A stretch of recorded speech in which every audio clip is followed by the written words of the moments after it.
And we should be live. Let's check the YouTube side. There we go.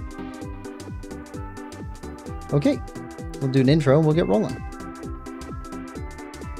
Hello and welcome back to Quillpig Gaming and our continued playthrough of Story of Seasons, Freinds of Mineral Town. So it is summer of year 2, first day of summer actually, and we got the Fetch Fest today. Unfortunately, we got a storm rolling in tomorrow, so we're gonna be shut inside our house all day. So there's nothing we can do to buy seeds, and nothing we can do to buy seeds tomorrow. So I guess we're just gonna clean up what's on the farm and thank all the nature spirits for stopping by. That's about all we can do, and we'll go to Fetch Fest. Kai. Yo, how's it been? Been a while since I've seen you, Quill. I'll be around all summer, so I hope to see you around too. Okay, nice guy. Alright. Where's Trigger at?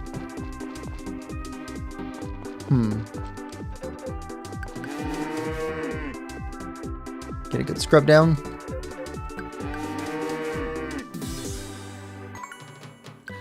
Get some milk for me today. We won't get it tomorrow or the next day.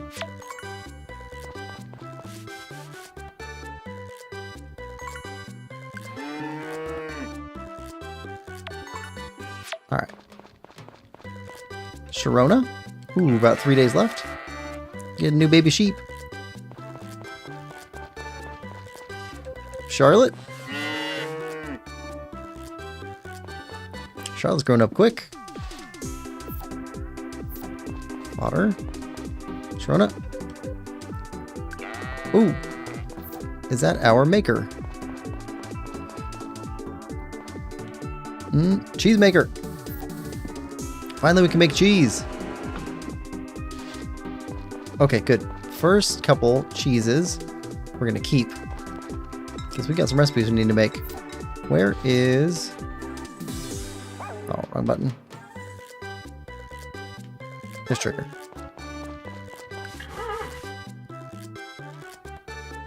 Alright. Got nothing for our spirit friends to do. Our sprite friends. So we're just gonna hang out today. None of the shops are going to be open. So can't do any shopping either.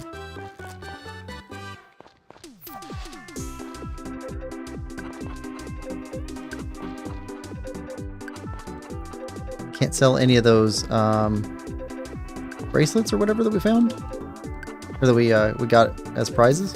2 days left for Rebecca.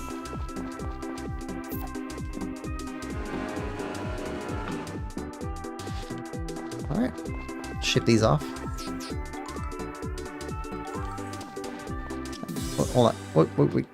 Rebecca needs feed.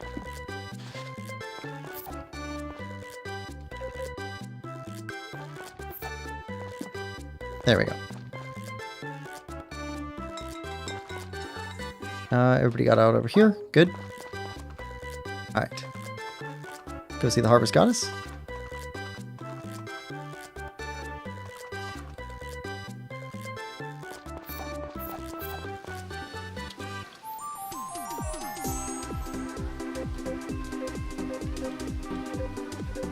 Okay, white grass.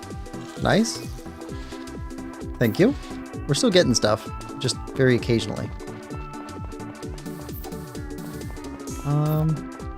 Throw the cucumber in here during the summer. Does that change anything?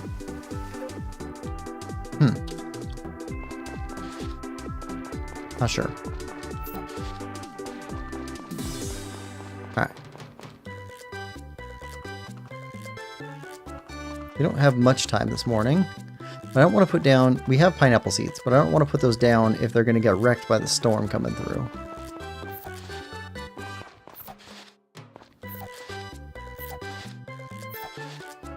Okay, we got cherry and aqua here.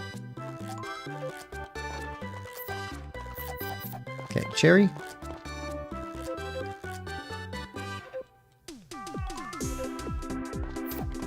Okay, let's thank aqua.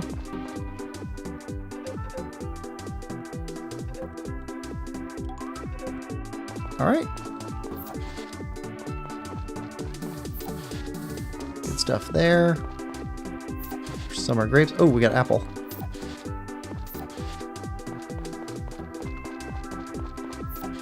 Okay. A horse in the way. Okay.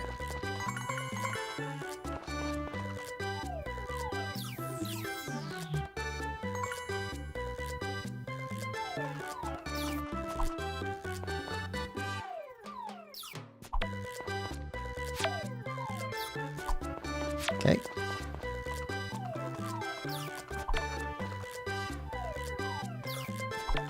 There we go. Cleared everything off. Okay, now we should be able to come back at the end of today, so don't think we need anything else.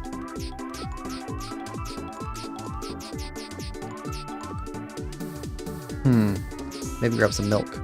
We can grab that when we come back. The apple away.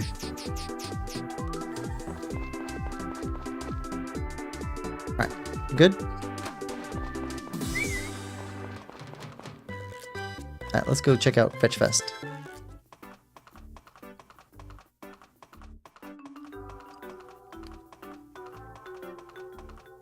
Fine early summer day. Yep, Fetch Fest. Okay, so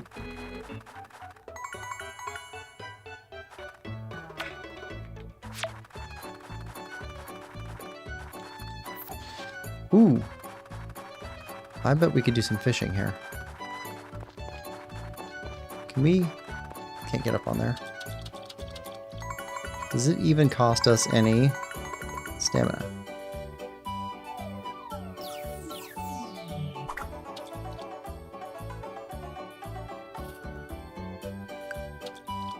Can we even catch anything?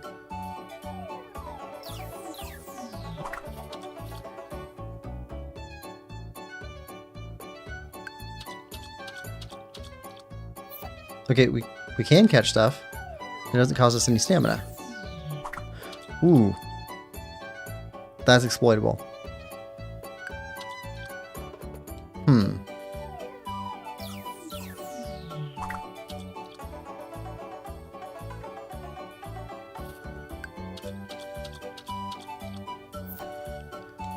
Beltfish.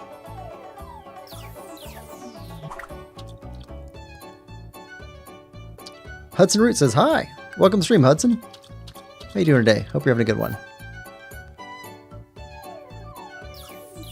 In Dredge, did you get every fish? Yes. Got every fish in Dredge. Some of them were pretty tough. Like low spawn rates or... there was one you had to do something really specific to get. Dredge is a great game, though. Had a lot of fun with that one. I think I played through... So I played it through for the channel blind, and then I immediately played through again. And then I think I immediately played through it again to see how fast I could do it.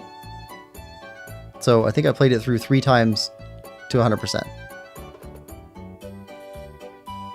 Good game.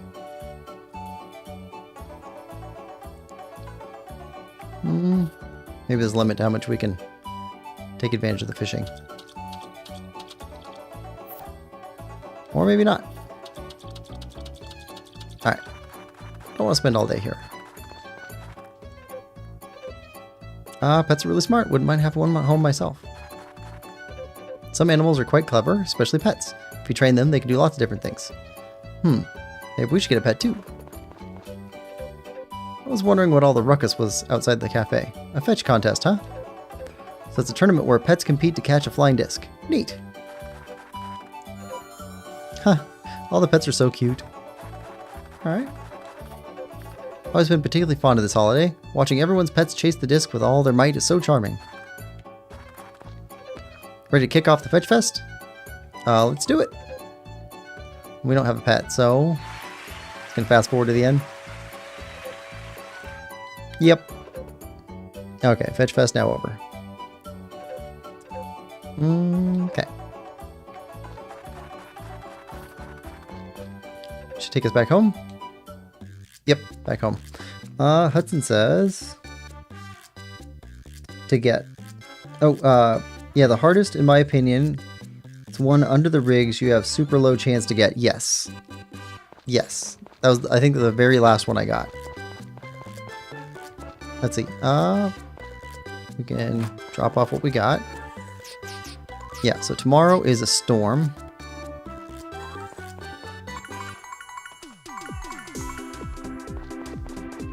So we don't need a bunch of stamina left over. So we'll cover a bunch. We'll recover a bunch tonight.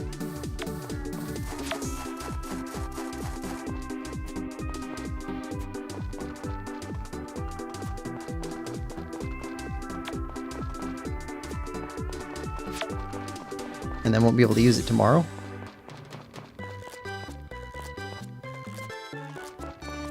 Yeah, I like Dredge quite a bit. Actually, I would say it's got some similarities to this game. In the, you're trying to unlock a bunch of different stuff. And it's kind of like... Dredge is like a horror game, but it's cozy too. I don't know. I find a hard time putting it into a genre.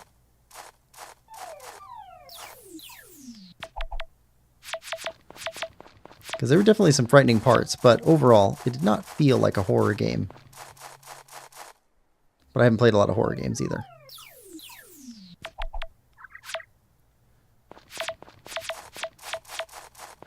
Alright, we're good. Let's go put these back in the hayloft. Silo, whatever it is.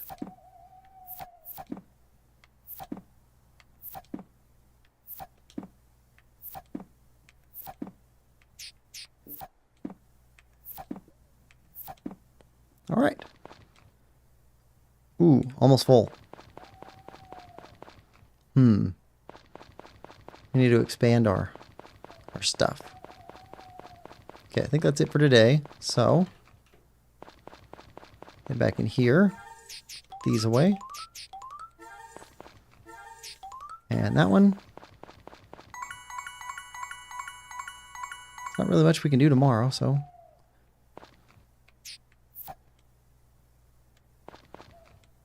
Go to bed.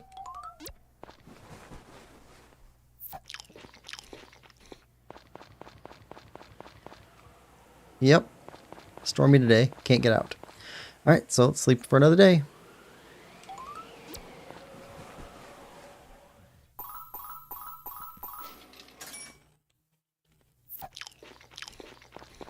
Alright, what do we got today? Oh, another stormy day. It's 2 storms in a row. Bad luck.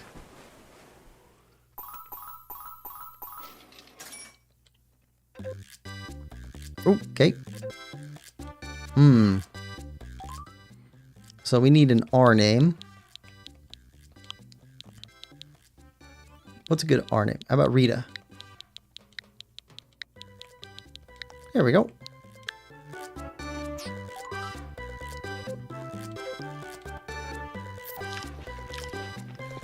All right. Okay, it's Saturday today.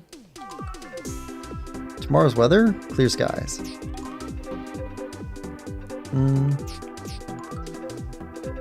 Nothing big here. Click Clash on the 7th. We got some good birds this year. We'll compete again. I think we're good to go. Today's Saturday, so we have a cooking class to go to. Oh, good morning. Sorry to disturb you at this early hour. Today I bring a special bargain just for you. 3 exotic fruit. They're just for you. You only. No one else. Ta-da! 3 rare apples, but they are not just any apples. Versus this one. Right. I think you already... Right. Super long names.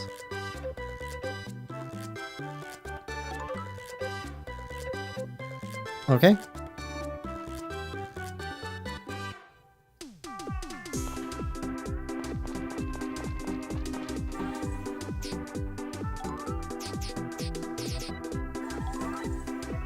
Right. So you gave us one of these before, or sold us one. Gave us one and sold us one. Sugdo.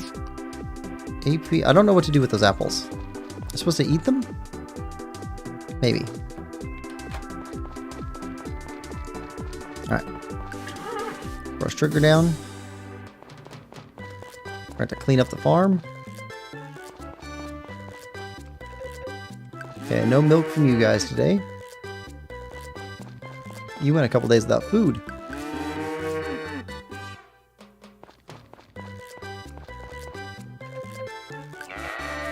Sharona. Need another, Oh! Charlotte! Charlotte's big now. There we go. Ooh, okay. So Charlotte can take a kit and give us another little cow.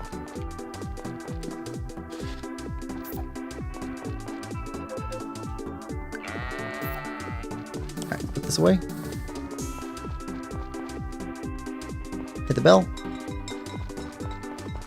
Check on chickens.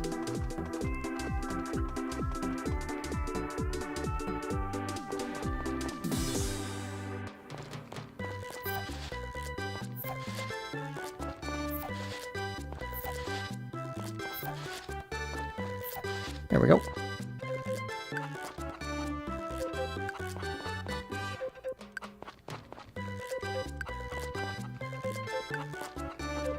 And check on rabbits.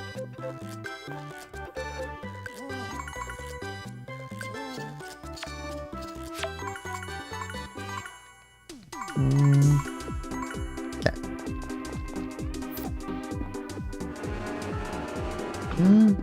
You should try a game called Slime Rancher. I've heard of that, but I don't know anything about it. What's it about? Okay, let everybody out. Is that any way related to isekai stories?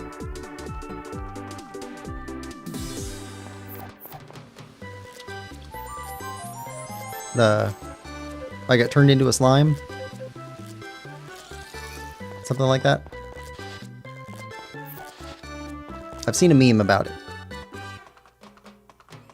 And I played a game called I Got Isekai'd Into a Shmup. And that had nothing to do with slimes.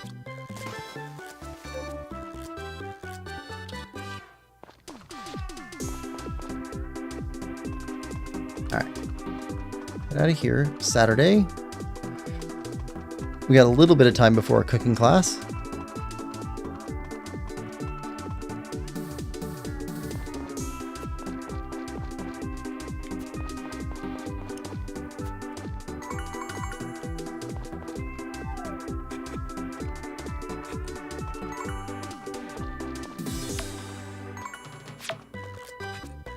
Okay, good there.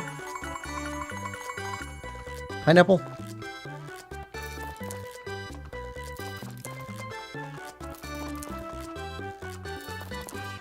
That'll give us some money. Although we're doing pretty good on money right now.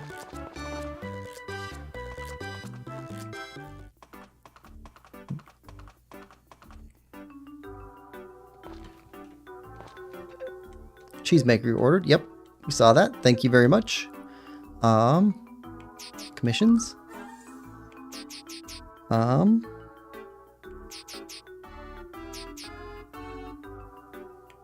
Buttermaker? Or yarn maker? Is it the same thing? Just in two different locations? Let's put it in the coop. There we go. Alright. Now we can make some yarn. Oh! With yarn, maybe we can get a stocking for Christmas.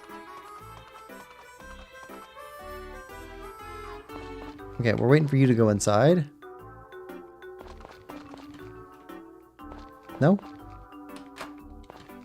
Oh, we had our last class, didn't we? Okay. That's fine. Let's see how Ellen's doing.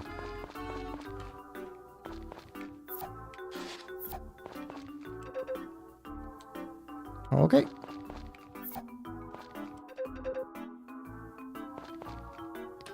Need to give gifts to everybody. Alright. Now we need seeds. Oh, okay.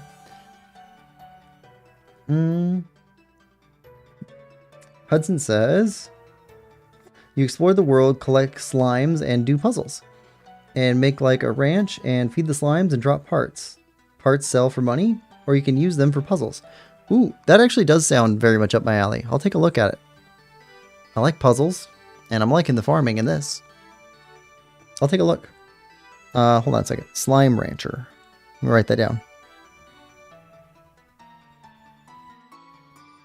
I'll see if it's on Switch, and if so, if it has a demo. Okay, Karen says, now I just need to season for taste. Maybe I should add this? Oh, but this would also pair well with it. Why? Why did this have to happen? Shush. Keep your voice down, dear. Karen will hear you. Heavens have mercy. If only you were in there to keep an eye on things. I wanted to, but then she looked at me with a big smile and said she wanted to give back to us all for all we've done. I just couldn't say no. Ugh. I see how it'd be hard to say no to that, but still. There, it's done. This is 5-star cuisine, without a doubt. Really? That's good. That's good. Right, Sasha? Yes, dear. Thanks. Here, go ahead and taste it for me, would you? Wait, you haven't tasted it yet, Karen? Nope, I wanted you two to get the very first taste. It's hard to restrain myself, you know? Dear? Now what? Karen looks so awfully serious about this. What do you mean, now what? Karen is giving us puppy dog eyes. Yes, but the last time she cooked for us, you took one bite and keeled right over. I am not dying here today. It's up to you to make the sacrifice. Taste it for the sake of your precious wife and daughter. Low blow. I really can't back out when you put it like that. Oh, ouch. Oh, there goes my ulcer again. What's wrong? Don't tell me that neither of you are hungry. Oh, it's nothing, dear. Dad was just telling me how much he's looking forward to trying it. Haha. Yes, I really am. Oh, look, someone's here. It might be a customer. Yes, I guess we better go and see them, right? Karen, dear, can the tasting wait for just a few minutes? Oh, sure. It's bad manners to leave a customer waiting, after all. Food's not going anywhere. Quill, welcome. What are you looking for today? Wait, you're done with your chores for today, so you thought you'd drop by and chat with me? Well, isn't that sweet of you? No, hey, Rand's our girlfriend. Quill, how good to see you. Come on in, take a load off. Yes, your time couldn't be better. In fact, you don't know how lucky you are. Karen, with Quill here, I have a suggestion. Why not let them taste the dish you just made? Huh? But I made that for you and Mom. We know, dear, but we can enjoy your cooking anytime. Think of this as practice for married life and let Quill play the part of your spouse. But married? I mean, I guess, do you want to try my cooking? Sorry, I like my food edible. We're dating Rand. Okay. Yeah, who'd want any of my cooking anyway? Nobody. I didn't mean to make you feel bad. Come now, Quill, don't be like that. I'm sure you can find room for just a bite or two. Yes, don't you have any sympathy for us at all? No, it's okay. I made this for you, Mom and Dad. It's only right that you be the ones to eat it. I guess you do have a point, Karen. I'm, so happy you were thinking of us. Yeah, okay.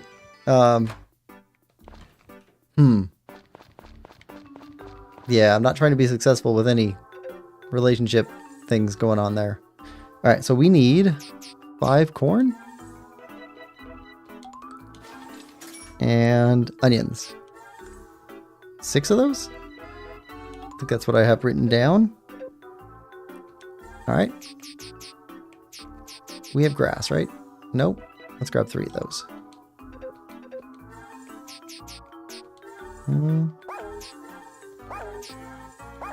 Got a few of those left.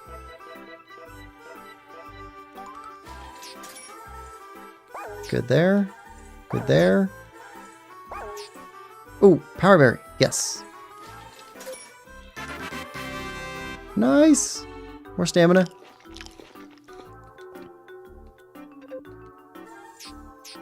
And okay, that's it. All right, now we got everything.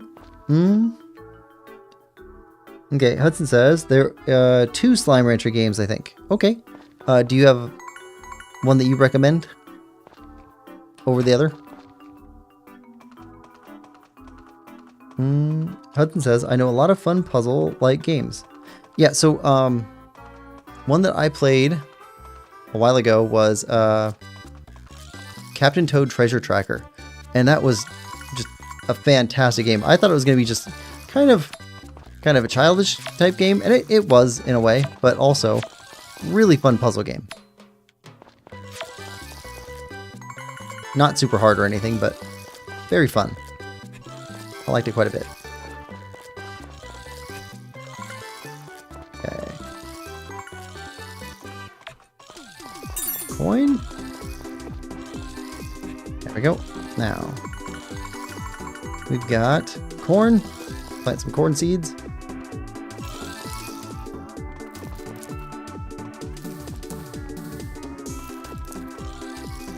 There we go. And let's mow these weeds out.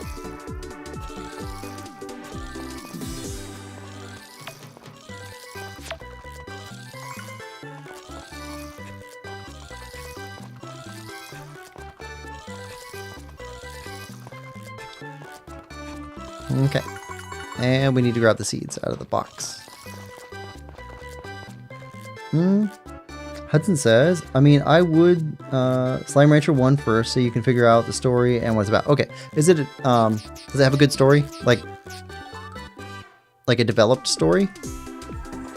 Or is it just kind of in the background? I think the Captain Toad Treasure Tracker one I was talking about, it has a story, but it's very, very light. Way more about the puzzles than anything else. And like this game, this doesn't have much of a story.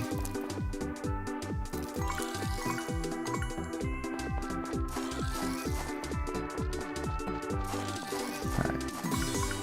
Hammer. Let's take some of these out.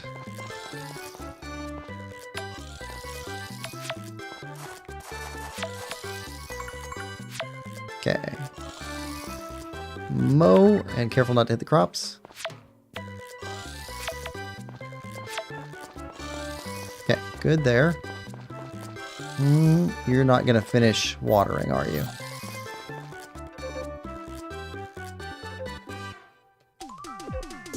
Okay.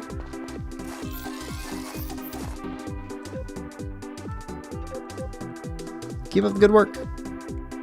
Alright, so we need to water.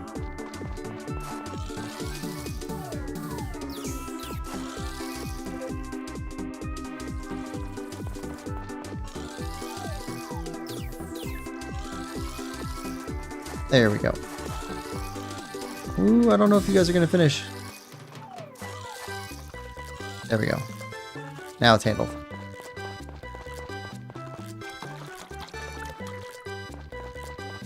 So that's done. Okay, so we got all the crops planted for the year, or for the summer. For the season, I suppose. Okay. Let's go soak at the spa here.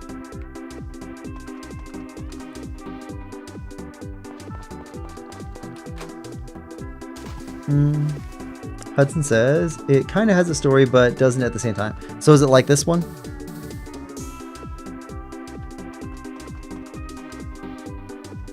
Actually, it'd probably have more story than this. This is like the least amount of story of any game I've played.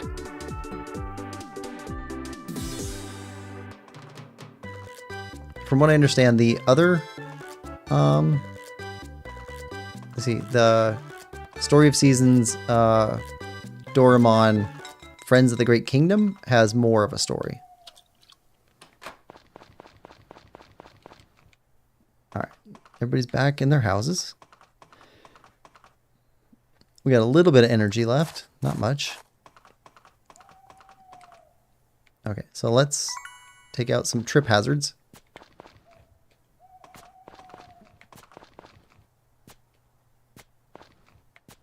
Okay. And grab a cow kit.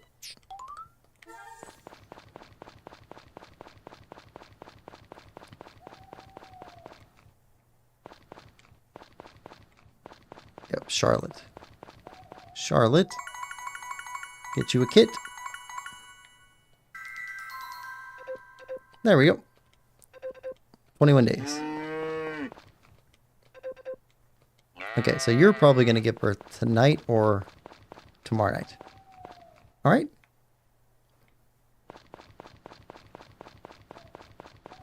We'll get a new little sheep on the property.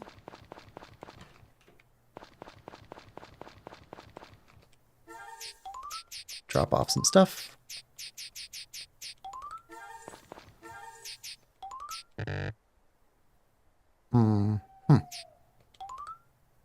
Ooh. We do need to... Hold on.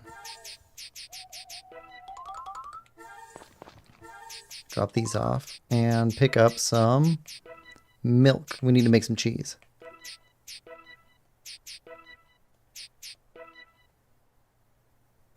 Milk.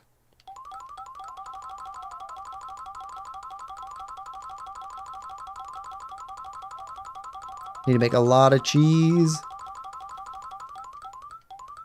That's good. Alright, bedtime.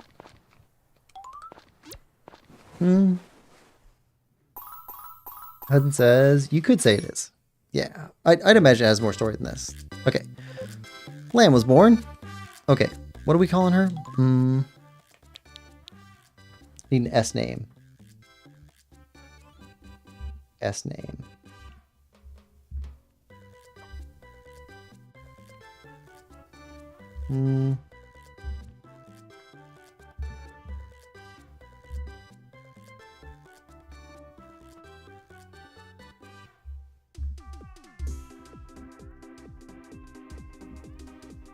Ooh, Sabrina. There we go. Got enough letters for that.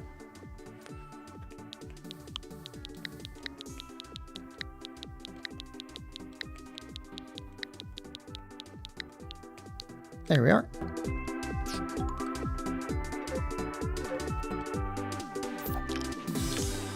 All right, let's check the weather report. Clear skies. Nothing new there. Dear Princess. Cluck Clash on the 7th, so tomorrow Thomas should come by to pick up one of our chickens. Which is fine. We got a bunch of really good chickens.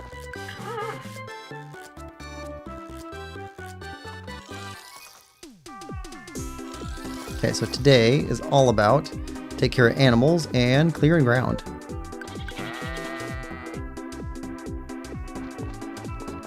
Oh, no, that's Charlotte. Don't move, Charlotte. We'll move around you. You just stay right there.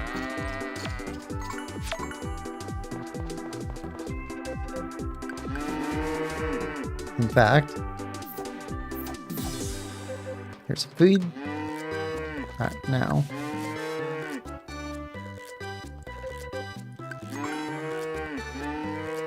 Cameron?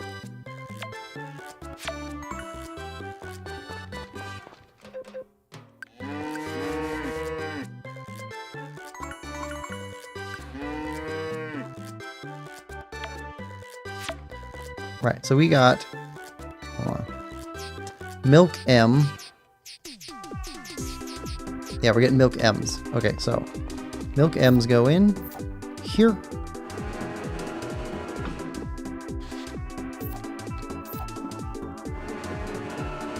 Making a bunch of cheese.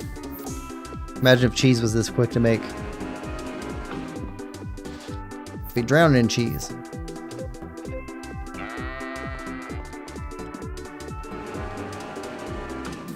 I love cheese.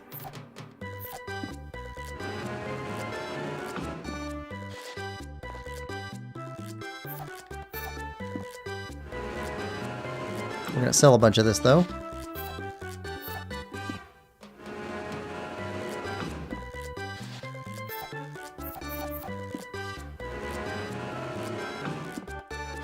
There we go.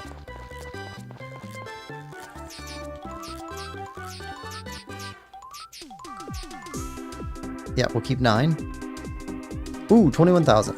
That's a lot of cheese. Alright. Everybody out? Chickens and rabbits.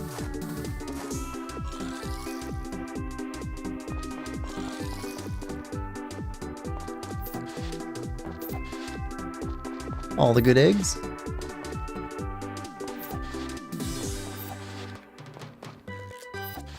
Alright.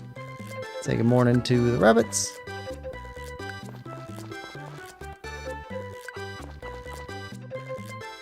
And the chickens.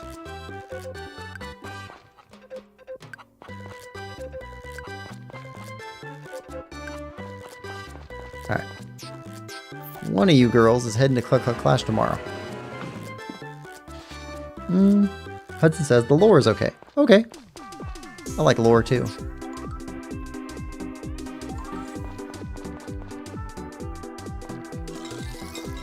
Alright. In fact, I like lore for games I haven't even played before. I've listened to a couple of, what do you call them? Long YouTube videos about Warhammer 40k, and I've never played that. So, that lore in there is fantastic. I guess they've spent like 40 years or something like that just making lore for a tabletop game. Okay.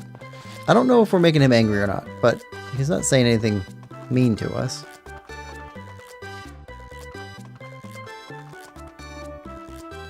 Alright. Now, let's take care of some crops. Clean up some of this.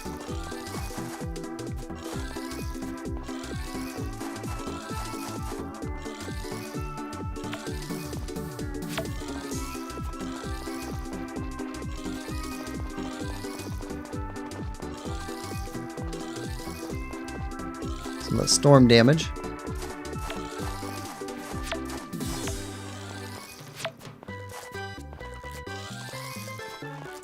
Let's see.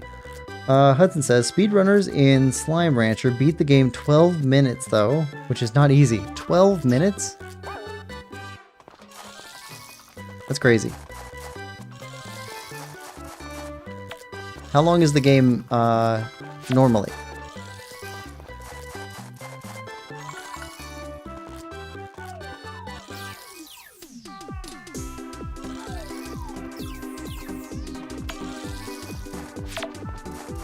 Okay.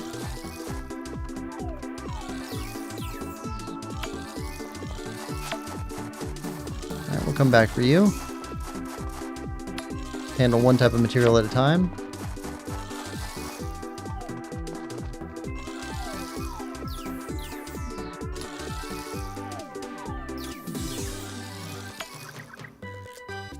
Alright, good. Good.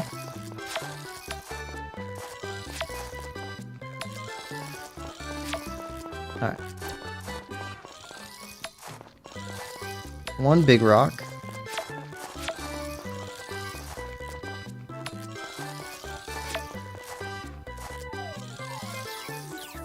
I think it takes a couple hours. Well, it's a short game. Yeah, most of the games that I've played through for the channel have been about 15 to 30 hours, something like that.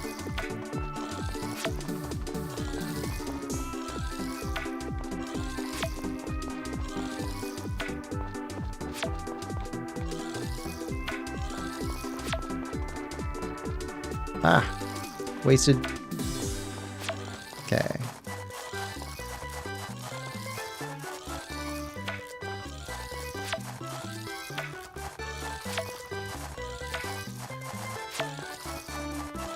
Get our clean on. What are we looking like now? You guys are nearly done with watering. Good. Is there a branch here? No. Thought there was one more branch. I can't see it with everybody on the field.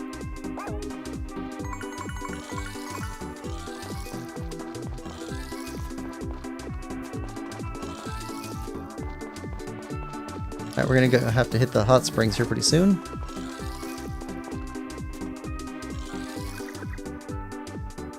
Woo!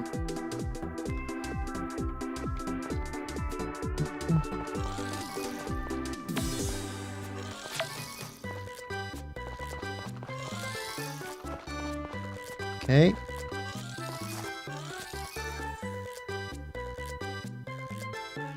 It's like about 3 weeds left. There we go. Now, let's go pay our hard workers here. Do that. Keep up the good work.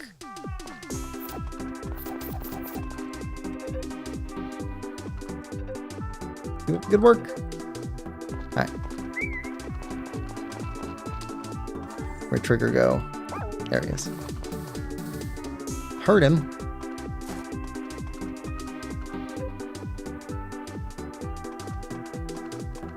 Alright, soak.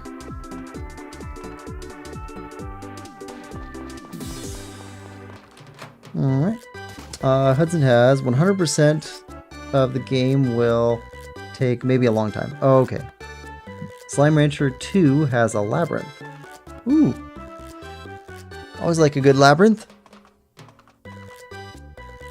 Is it graphics like this or like pixel graphics? Like, how would you describe them? Slime Rancher seems to be on the Switch.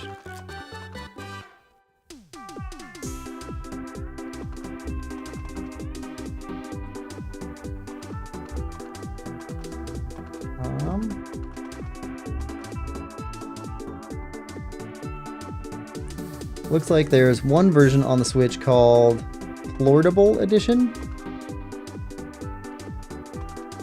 Okay, it's got graphics kind of like this, but it has first-person view. Interesting. A lot better. Yeah. More updated. This is very simple graphics, I guess.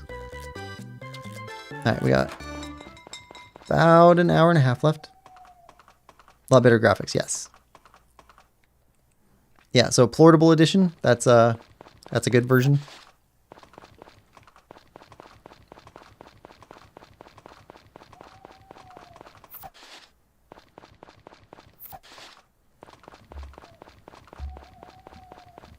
Unfortunately, it doesn't have a demo.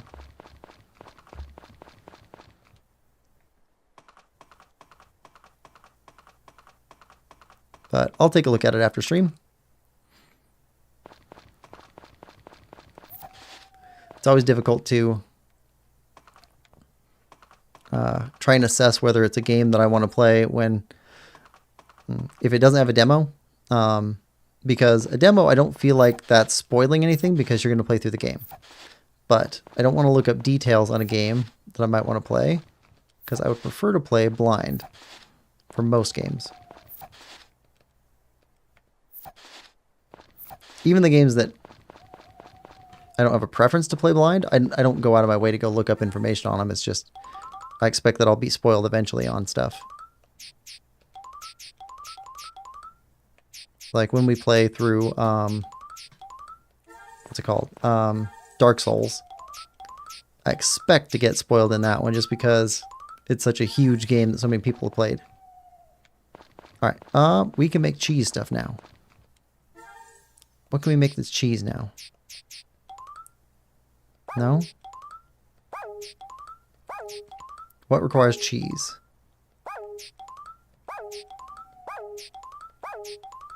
Not this stuff. Cheese. There we go. Let's make cheesecake.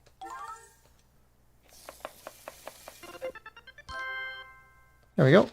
And cheese fondue.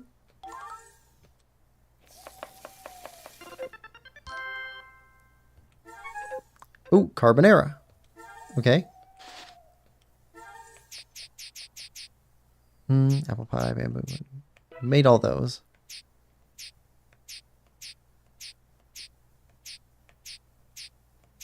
Moon dumplings, cookies.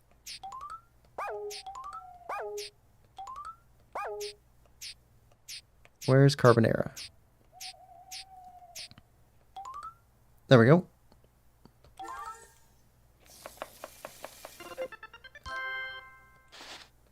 Alright, I think that's everything.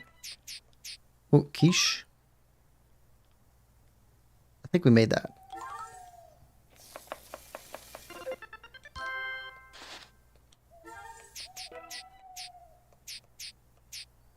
Okay, I think we made everything.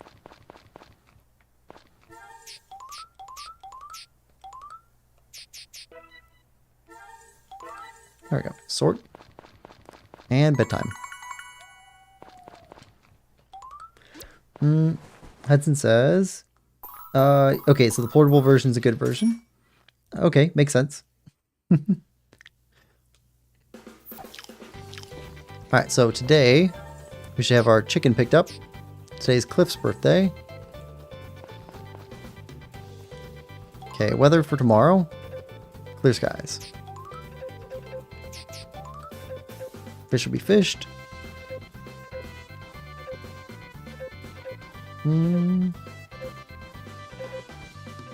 Plenty of fish everywhere. Ocean has horse mackerel, eel, masu trout. Okay.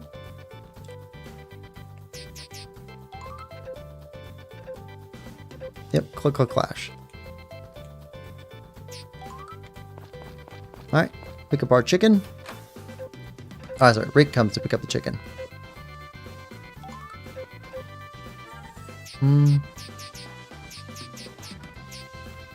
Bo has the most affection. We'll go with Bo.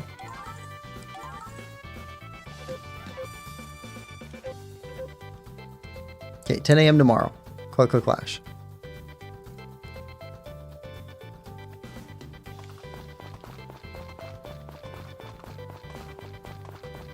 Where's Trigger at?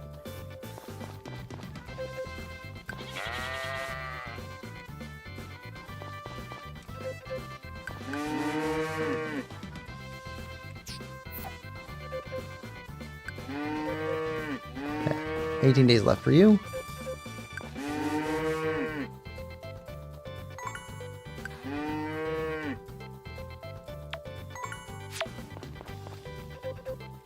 Cameron.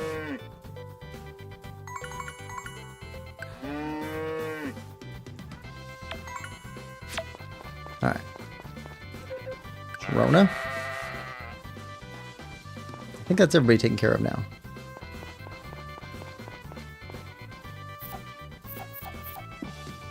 Well, everybody in the barn. Cheese. Animals. Oh, Cameron. Cameron needs a brush.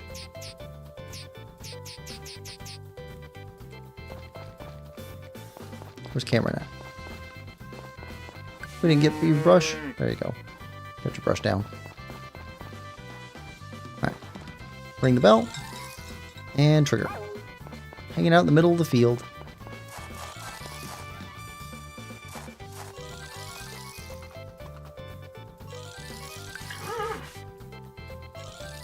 Alright. Eggs everywhere. Covered in eggs.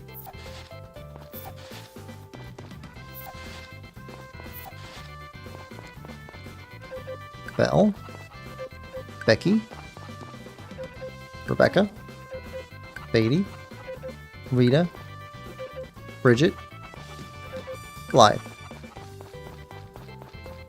Everybody's doing good. Hudson says, do you ever play fighting games? The last fighting game that I played that I was really interested in was TMNT Tournament Fighters, which was a long time ago. I'm not a big fighting games person. I'll play them occasionally, and at some point I do plan on playing, oh, what's it called? Smash Brothers? I plan on playing some of those, just to figure out what they're like. But I'll be playing through the single-player campaign, whatever they have.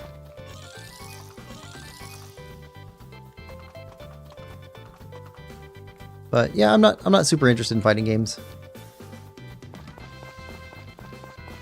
I do like most role-playing games, but since I've gone back to some of the ones that I played when I was younger, ones that I really liked, I found that I have less patience for them now. So a lot of them are grindy in ways that are, well, they just take forever. So not super interested in going back to the very grindy RPGs. This is kind of grindy too, I guess, but I don't know, it feels different. Maybe because I just haven't played a game like this before.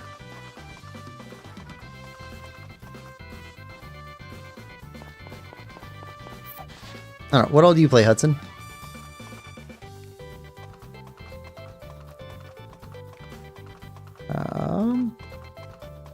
We don't have any appointments today. We won't need another cow kit till late summer. Guess we can clean up some of this stuff again. Alright. Any branches left? I think we got all the branches. Yep, okay, so just weeds.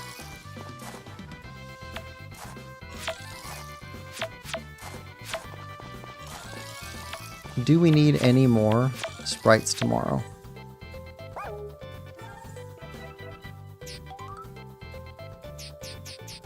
Two days left. Tomorrow's Clash. We won't be able to go get sprites tomorrow. We should probably go get some today.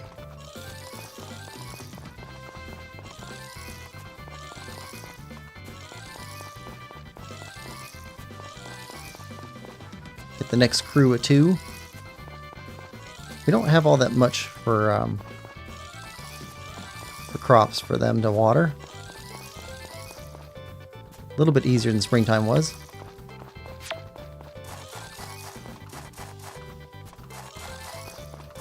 I think that's it. Ooh. Gotcha. Okay, I think we're good. Alright, let's go get some more nature sprites help. Hudson says, I play Zelda, Roblox, Fortnite. Don't really expand my games much, just watch people play them. Yeah. I don't know, some people like to play new games all the time, and some people like to play comfortable games. I don't think it's a problem either way. I bet it's cheaper just playing a few games. In fact, I know it's cheaper because I used to play just a couple of games over and over again.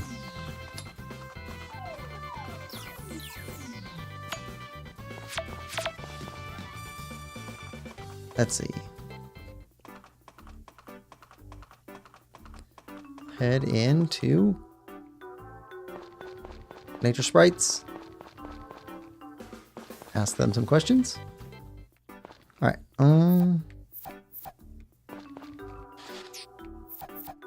Green grass. Okay. And we got bluegrass. That's not for you though. It's for the other guy. Red grass. That's for our other guy. Okay. Honey. Honey. Honey. And honey. Alright, now who do we want to help us? I think we want Mint. Because he doesn't fully like us yet. But let's get Mint and somebody who can water. Mint and Blueberry. There we go. Wait. Mint's already helping us?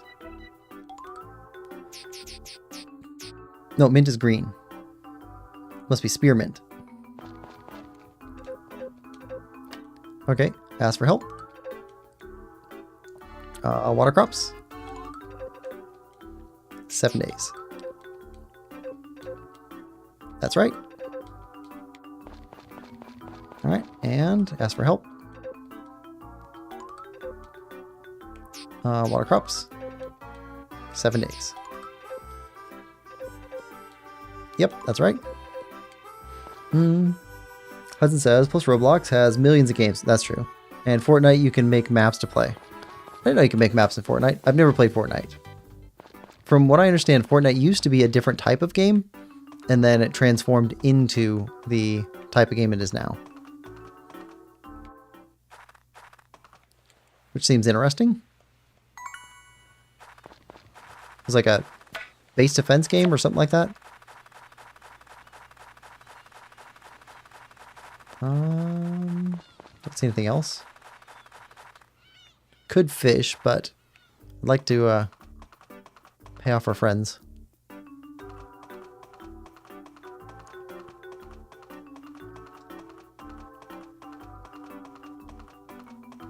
I've never been a big map maker.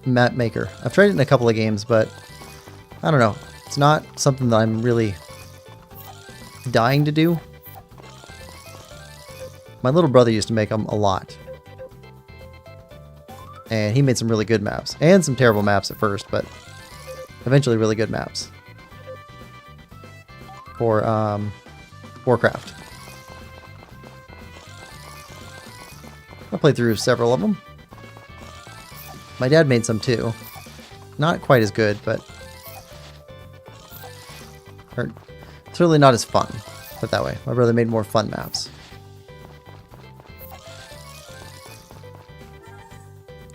Alright, so good there, good there. Alright, let's drop off our stuff we got. And I think we will go fishing.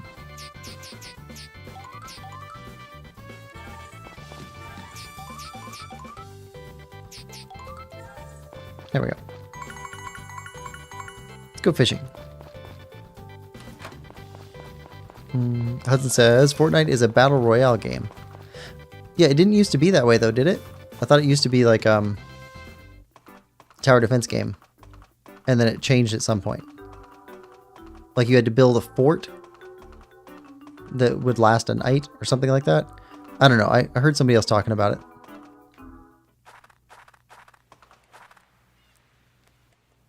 Did we brush you out? I think we did. Okay. Fishing.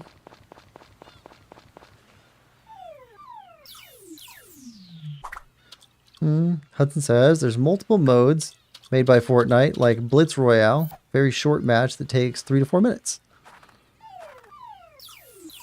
No, it was Battle Royale game from the start. Okay. Maybe it was a different game I was thinking of, or maybe I just had details wrong. Could be. They all happen. Tell you what, I am really looking forward to playing more Majora's Mask. I got the first 2 hours played, and that video will come out on Saturday. But next Sunday, I'm looking forward to actually streaming it. Because it's interesting. Not what I expected. I don't know what I was expecting, but it wasn't that.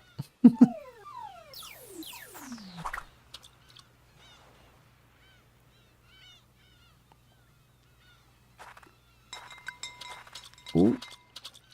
I'm kind of looking forward to, but also kind of dreading Kingdom Hearts tomorrow. Because from what I understand, that fight we got into with the final boss guy, like, we didn't even make it halfway into it. It's a super long fight. It just keeps going and going and going. So hopefully we can beat it. We'll see how far we get tomorrow.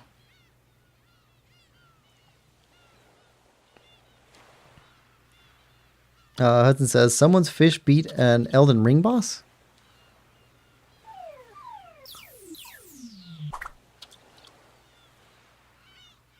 Someone's fish beat an Elden Ring boss.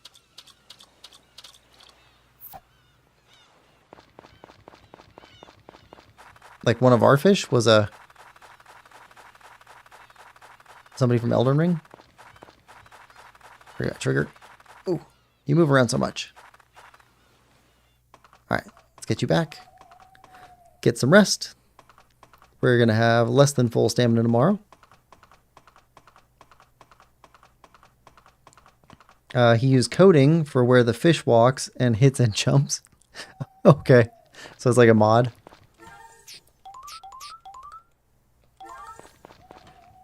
Alright. Oh, I did hear about there's a female streamer who streams hard games and she beats games, including, I think, Elden Ring? I think it was Elden Ring. Using a DDR pad. So like the Dance Dance Revolution, like dance pad. She does all of her inputs on that. Or maybe it was Dark Souls. I don't remember. Okay. Okay, so today is Cluck Cluck Clash. Tuesday. Okay, we already got this one.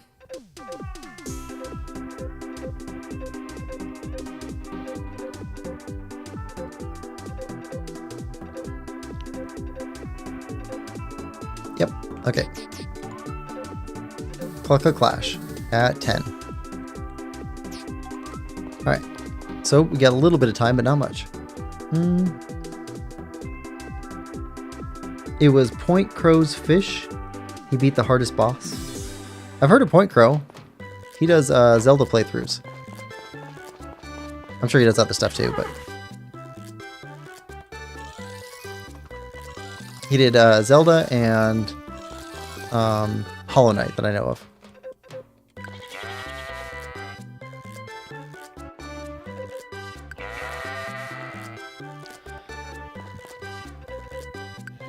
No, stop walking away.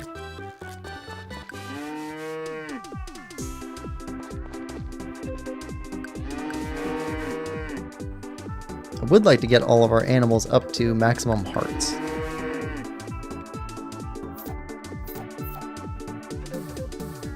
All right. Water.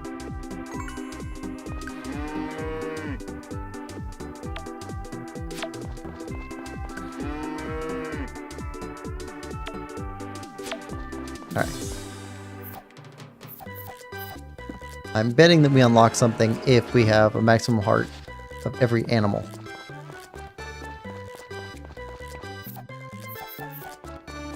Okay, we've only got till 10.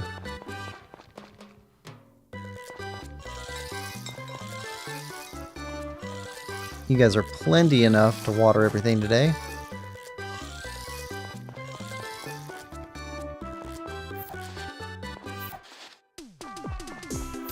Once those onions are up, it'll be even less to water. Okay.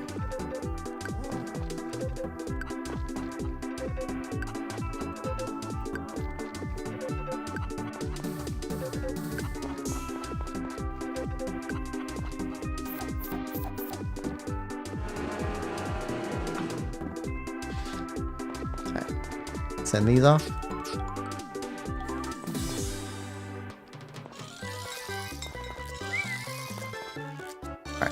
Go.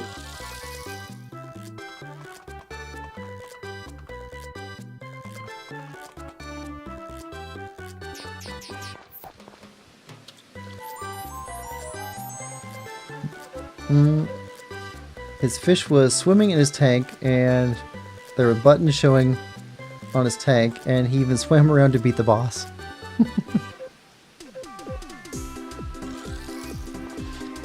I don't know. Once we get Switch ported over to, or once we get Elden Ring ported over to the Switch 2, I'll be playing it. So I've been looking forward to that. So it's gonna be a blind playthrough for me, but I expect it'll probably get spoiled at some point, just because, once again, super popular game. All right, come on. All right,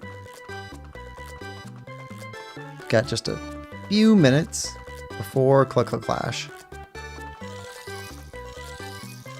Let's pick up what we can.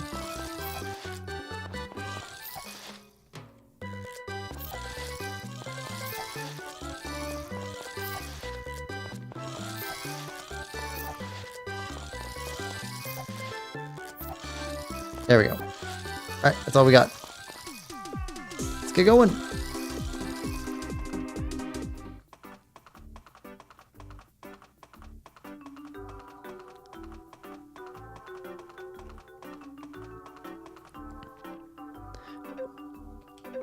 $10 a.m. Alright, not 10 a.m. yet.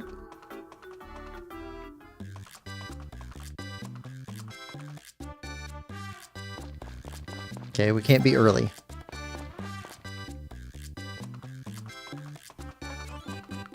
Not sure how late is too late.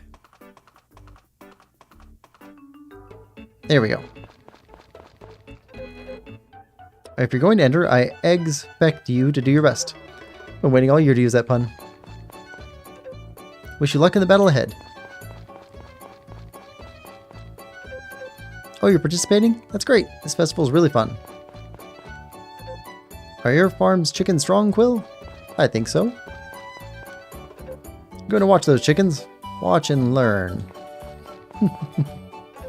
Hello, Quill. Good luck out there. May your chickens be ruler of the roost. Hudson says, sounds good. Elden Ring is really hard, though, so it takes so much time to beat. Yeah, that's okay. We'll clear other stuff out. Make sure we got time. If you're confident about winning, you might want to leave some space in your bag. Yeah, we got space. Can't give you a trophy if your bag's full, and I wouldn't want you to miss out. Well, we already have a trophy from last year. That being said, you ready to start the Cluck Cluck Clash?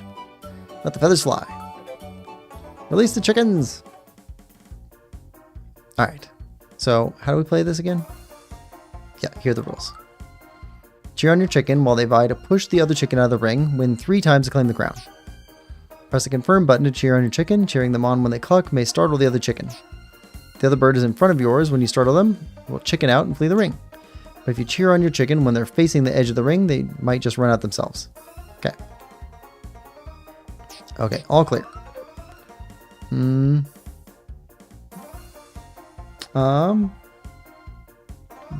Is your screen freezing or mine? I think it's your screen. I think ours is doing okay. Match 1, ready, steady.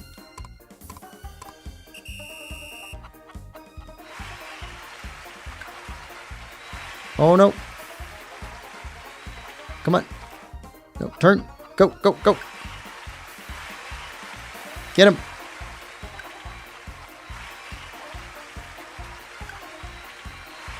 Chase him out of the ring.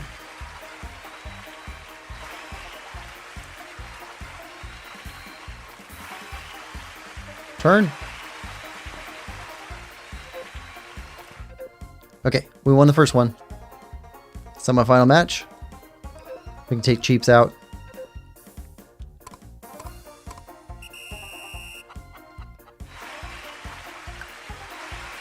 Oh, turn.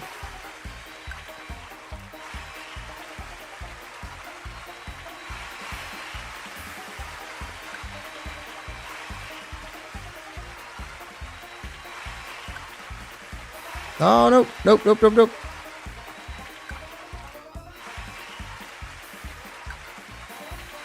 Get him out. All right.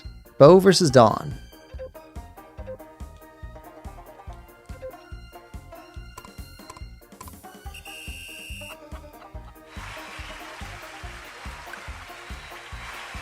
Get out of here.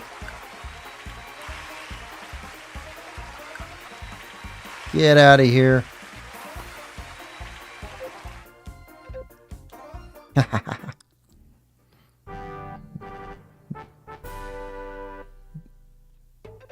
Congratulations on winning. That was impressive. There aren't many people who could raise such a powerful poultry. It was a great match. Here's your trophy. Please display it proudly on your home.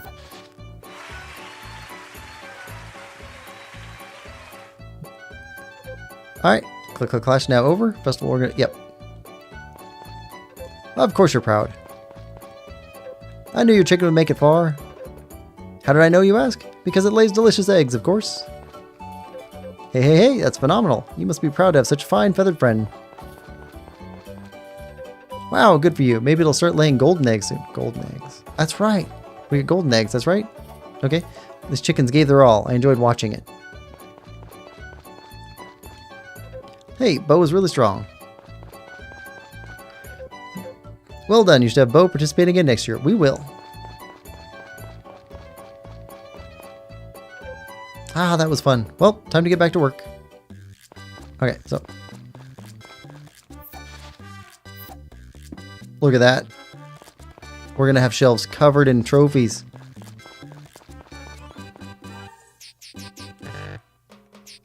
There we go. All right, need to reward everybody that came to help us. Where's everybody at? Down there. Okay. Let's go. Green. Keep up the good work. Okay. Everybody else gets honey.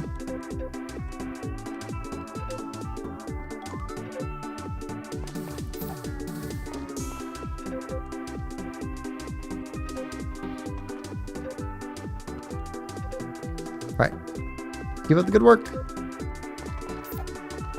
Cherry. There we go. Alright, now everything's done.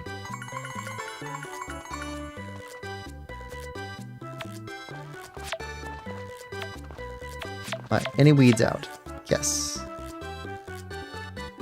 So we got one in the middle and a couple above hayfields.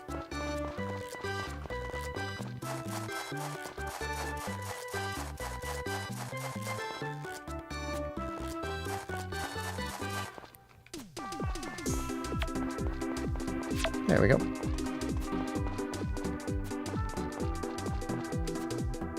All right. Good day. I say good day.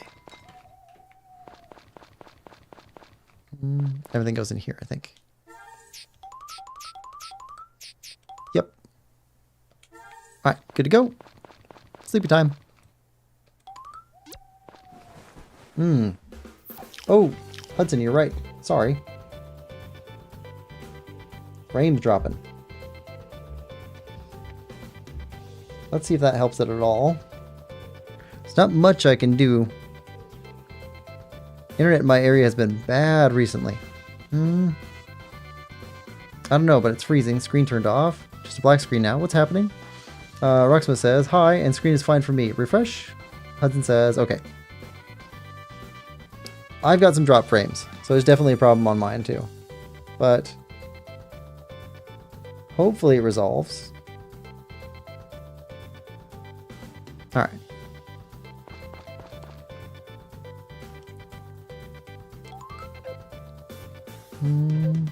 Clear skies and temperatures.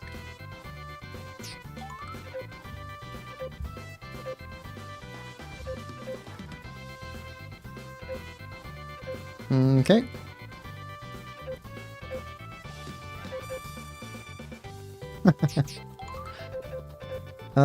No entertainment, news, Moo Moo Festival on the 20th.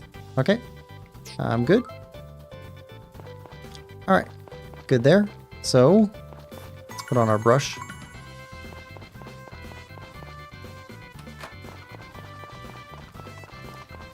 All right, where'd you go, Trigger?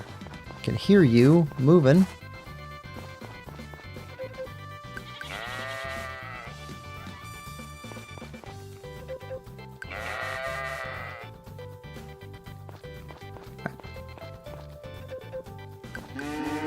Good, Charlotte.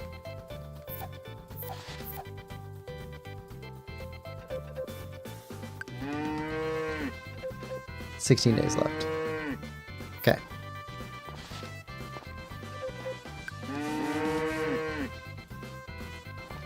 Cameron's doing okay. Camilla doing okay.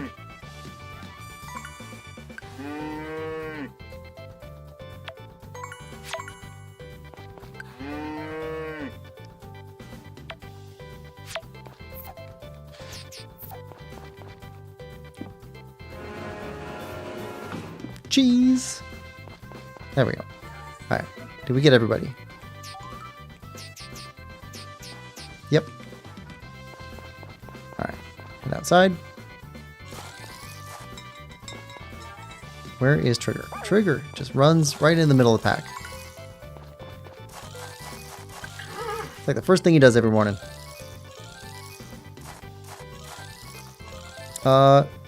Hudson says, I'm going to stop watching the stream now. Bye. Bye, Hudson. Thanks for coming by.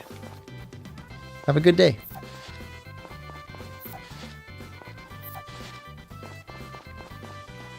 Ooh, okay. Let's go. Egg. There we go. Got all the eggs.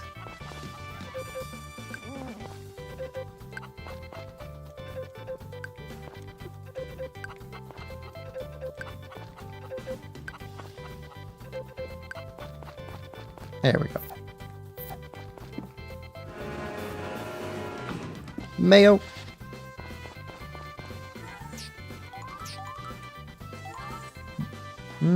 Nix, welcome to the stream. Hope you're having a good one. Nick says hi.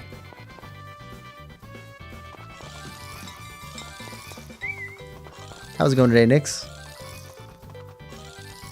Doing a nice relaxing stream for Friends of Mineral Town here. I'm really liking this game. Finding it hard to not come back to it more often. I just have other stuff I have to get done.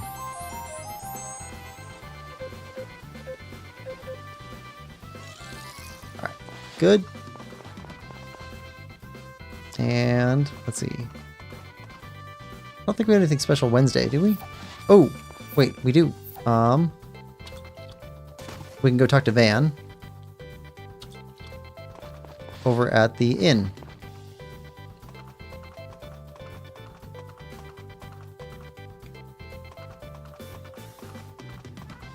Okay. Chop down some trees here. Nick says, I'm doing good, and you? I'm doing excellent. I got great sleep last night, and today has been all kind of, I don't know, it feels like thunderstorms, but it's not actually storming. It's been some rain, but nice weather for staying inside and playing some games.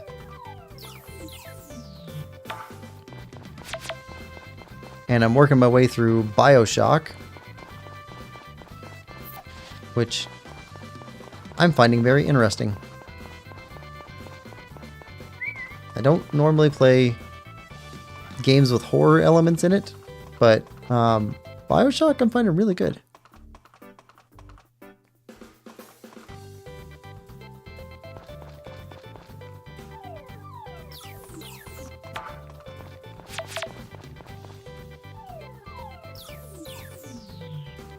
Roxma said, had hail and thunder just a bit ago. Oh, cool.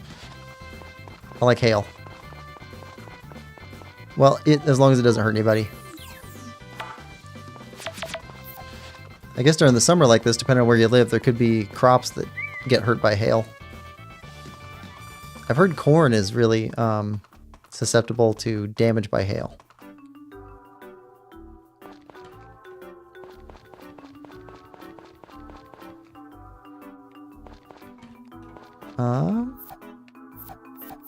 Do you want honey?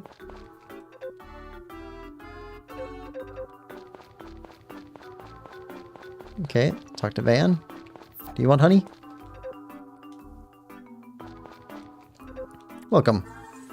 Okay, so we can buy records from you. We haven't been buying records.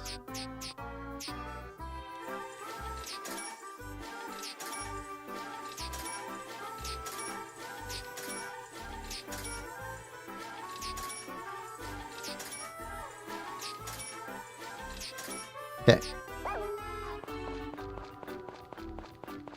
He said we need about 1 million gold to buy something from him. So I wonder what that is that he's got for sale that he won't tell us beforehand.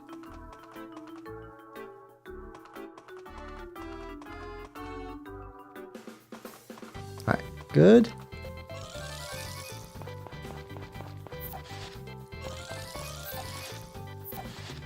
Got 2 of you guys working. Should be okay.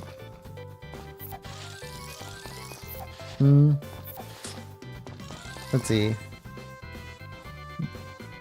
Roxman said, just suddenly started hitting the roof out of nowhere. Had no idea what it was at first. 0 to 60. Yeah, it could be like that sometimes. Nick says, I'm going to play Cat Quest, the Furtastic Trilogy, and Harvestella.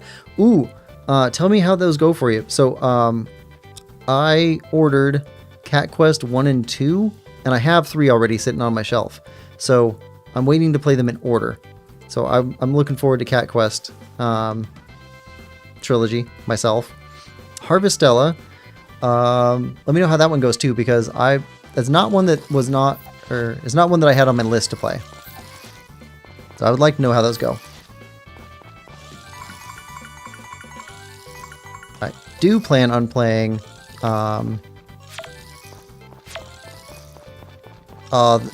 Oh, what is it called? Guardians of Azuma. I forget the Rune Factory. I do plan on playing that game. Not too far in the future. I probably should do some of the physical media testing in the next couple of days. Maybe Thursday. Because what I want to do is I want to check it for, see how it plays on Switch 1. And then see how the Switch 1 plays on Switch 2 without an upgrade. And then we'll eventually do the full playthrough with the Switch 2 version. I have heard it's better, but I would like to see what the difference is. So we will end up playing through like the first hour or so, something like that, like 3 different times. I'll stream each of those in case anybody else is interested. Green and dark blue. Green. I don't want to give up one of those. We'll give up a honey. There we go. Green. Nick says... what was it? Hold on. Nick says, I will play horror games in the day. Oh, like you'll play them during the day and then play the less horror games at night?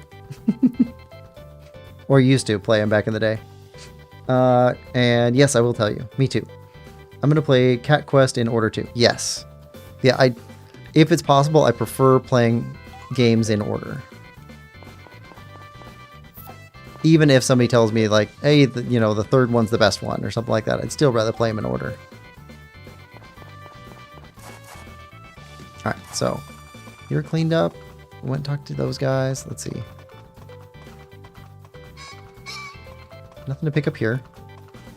See if we can find some flowers up on the hill.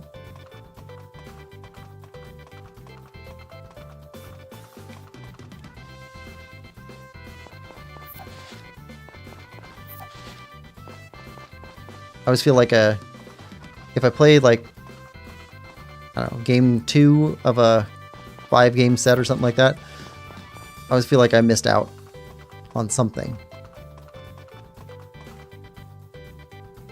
Like I never played the original Dynasty Warriors. I would like to play the original Dynasty Warriors. I watched a little bit of gameplay for 2, and then I played 3, 4, and 5.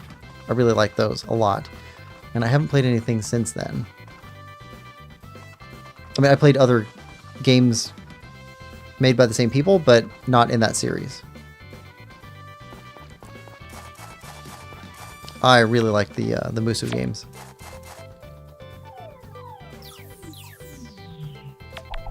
Roxman says, Persona is famous for starting at 3.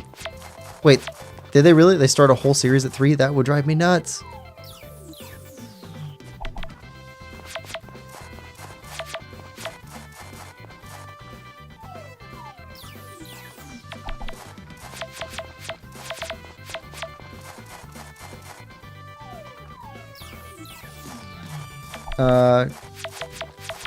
Yeah, the earlier ones in a series might not be as good after newer ones.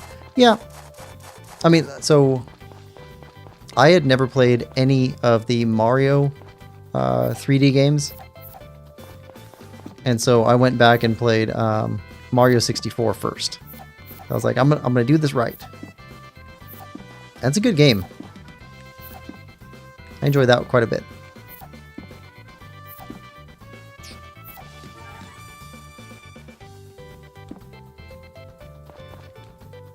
$9.80, almost full.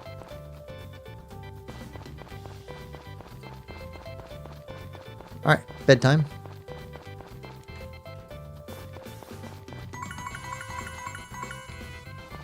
Let's see, and let's check my notes. Notes say onions should be ready in 8 days. I think we planted them on the... See, the first was Fetch Fest, the second and the third were Storm Days, so the 4th, so they should be ready by the 12th, I think. Right, so we still got a couple more days for onions. And those will be the first ones to come up. And then corn, and then pineapple. Tomorrow's good weather.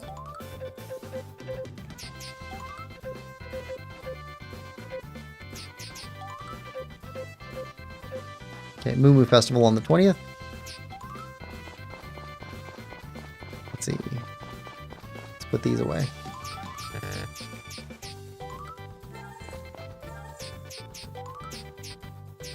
Grab a couple more of these.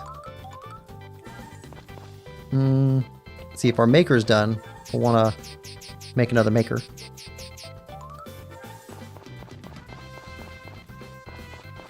We might also want to stop by and see what else we can add on to our farm. Let's see, we got the rug. We need a bathroom. There's supposed to be a bathroom that comes in over here somewhere.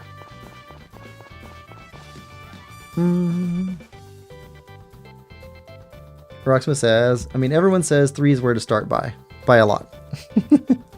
Persona 3. I don't know, I've never played any of the Persona games. It's, I don't know, something about its art style just never, like, hooked me. So I've heard they're really good games, though. Those and, I played a demo for one of the YS games. So, like, I played a demo for one of those, and it's pretty good, but it didn't hook me. Like, Dragon Quest Monsters hooked me. Dragon Quest, Treasures. I think it was Treasures, not Monsters. And Dragon Quest Builders. Like, those are both games that just hooked me, so.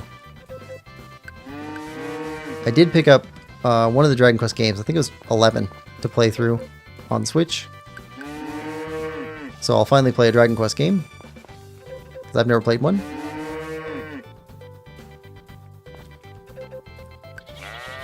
I need to find a mainline Fire Emblem game, because I've never played one of those either. I've only played the Fire Emblem Warriors game.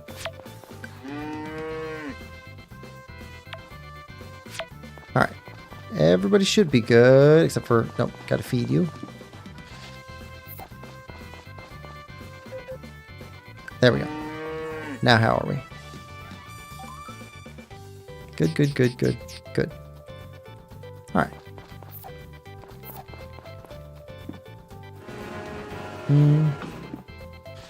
Roxima says, East.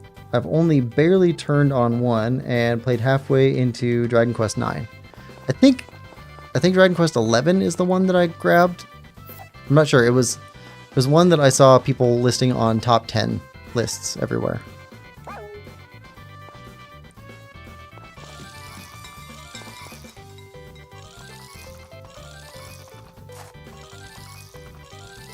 So, oh, don't try and milk him. There we go. Want to make sure we didn't miss. Oh, our yarn maker's ready. Okay, we got 6 eggs.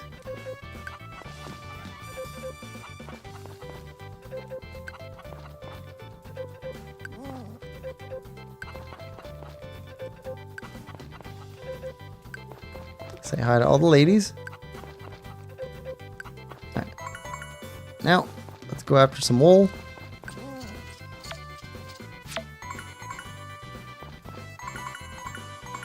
There we go. And mayo first.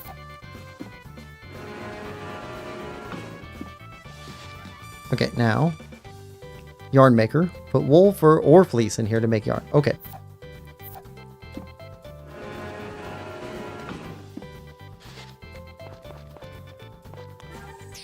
Alright.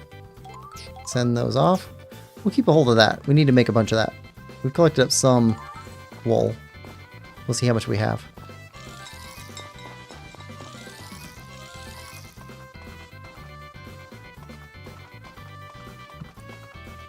Alright.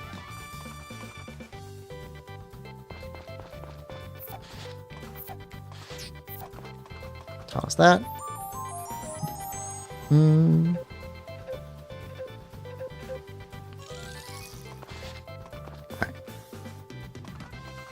Are there any more flowers? We're kind of running out of flowers.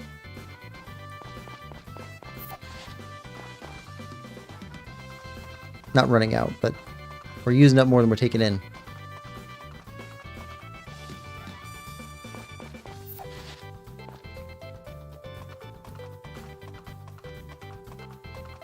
I prefer to develop more than we use. Keep a good stockpile. Grapes. I think Rand liked grapes. Can meet her back at the inn. Let's see. We haven't tried the library in a while. Try that too.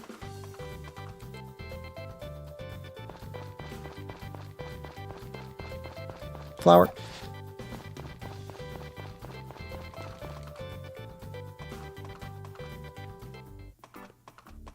Alright, let's try the library again.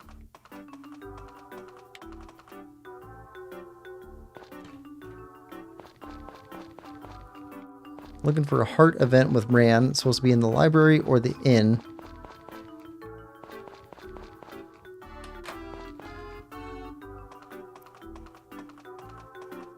So we can finally propose.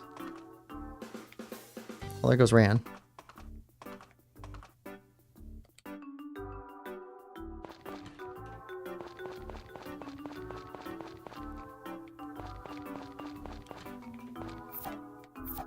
Grapes.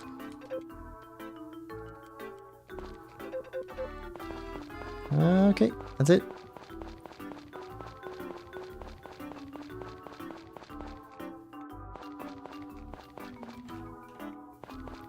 Okay, we can go back here now.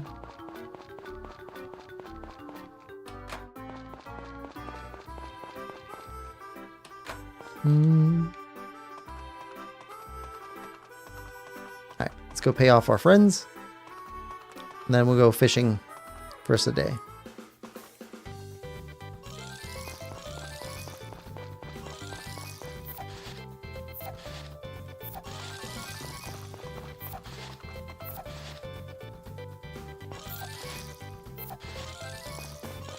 Collect up everything we can. Lots of grapes.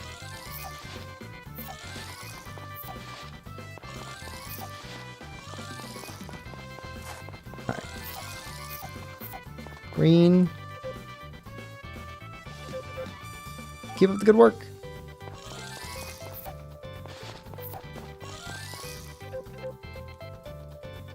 Good thing they all like honey.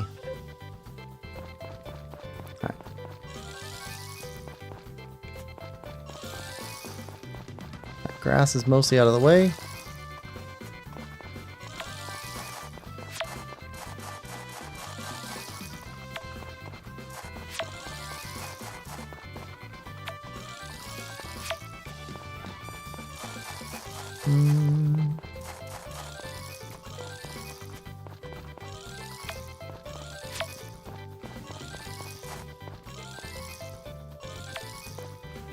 Just being real careful not to hit our crops.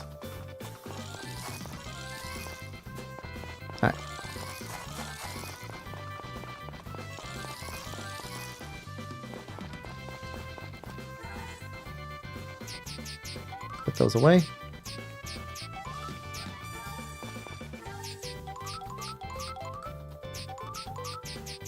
There we go. It says grapes randomly in the grass. Well, they fell out of the grape tree because grape trees are totally a thing. Nick says, I'm also going to buy another crab's treasure. Oh yeah, another crab's treasure looks fantastic. And Have a Nice Death. So the Have a Nice Death, I was kind of like back and forth on. I wasn't sure whether to pick that one up, so I also want to hear how those work out for you. Rocksmith says, will the grass override crops? No, but they will go right up to it, and it makes it hard to see around.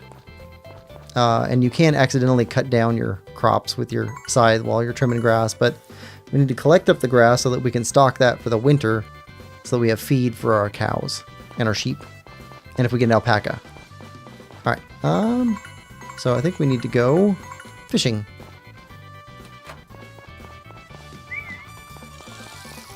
Where's Trigger at? There you go. Yeah, you guys got this.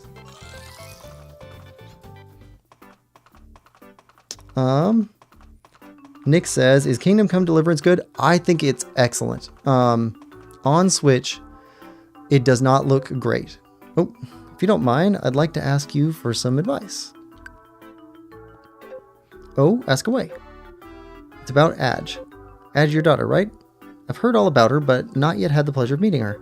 Yes, she got into a bit of an argument with her father and stormed out of the house. I see. Have you heard anything from her lately? Oh yes, she writes to me regularly, but it's all just pleasantries and idle chat. I want to know what she really thinks, but I doubt she'll tell me. And I don't want to leave things as they are. That is quite the pickle. Alright, next time I hear from her, I'll ask about it offhandedly.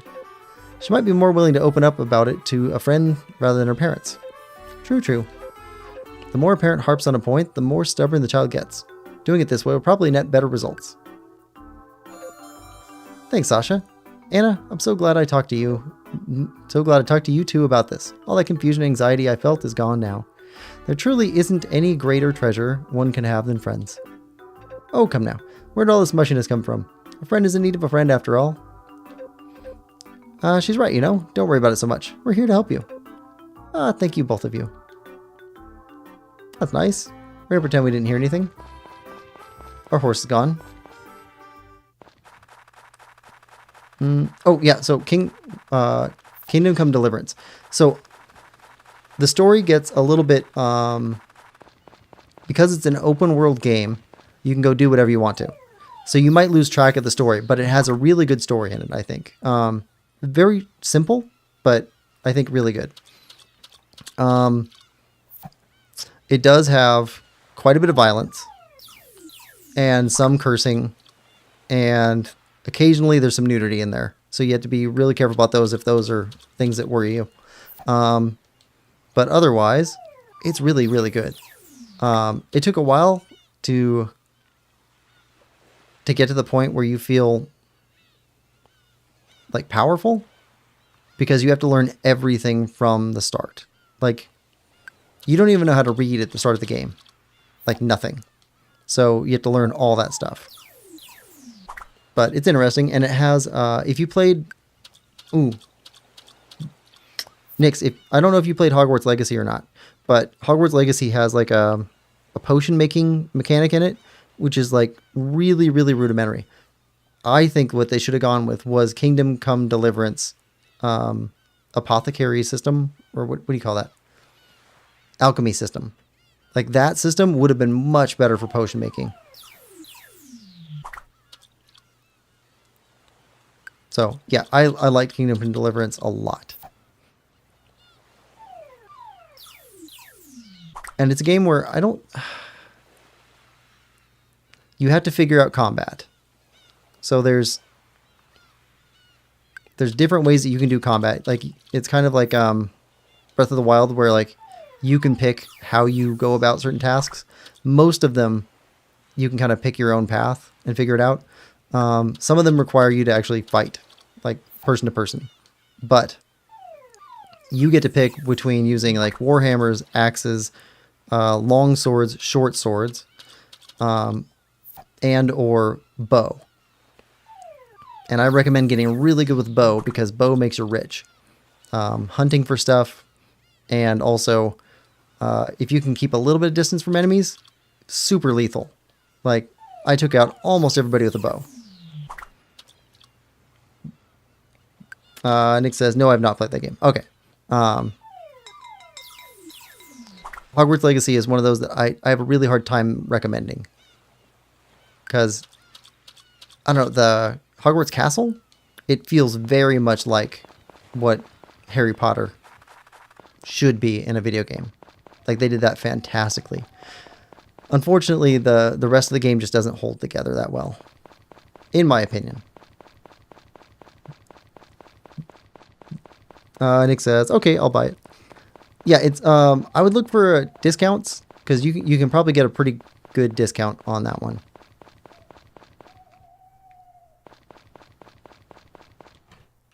All right, and I think we're actually let's sell this stuff. Nope, not that. Sell the fish and the stick, pop can, and the boot. There we go.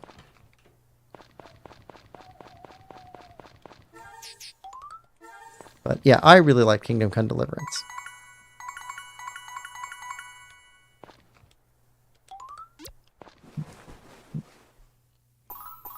Oh, your choices do matter in that game though. So if you want to, you can set up your own save points and kind of like save scum it. I didn't because I wanted to see how it was gonna turn out. But I also I play like the good guy. I like doing it that way. Roxman says a boot what, eh? A rubber boot. A rubber boot. Nick says, is it good in the Nintendo Switch 2? I'm thinking of buying the Hogwarts Legacy. I don't... Oh wait, yeah, I did try it on Nintendo Switch 2. So I uploaded the first hour, and to me, it looked pretty good with just the... just being on the Switch 2. But for Hogwarts Legacy, from what I understand, they're going to publish a whole new Switch 2 version, which is supposed to be fantastic. So I haven't read enough about it to let you know for sure, but I'd look into it if I were you.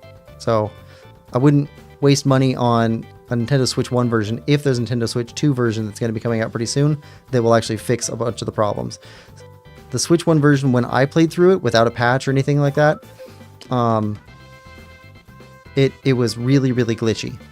Really glitchy.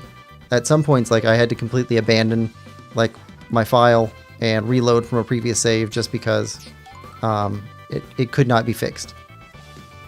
Tomorrow's weather, rain.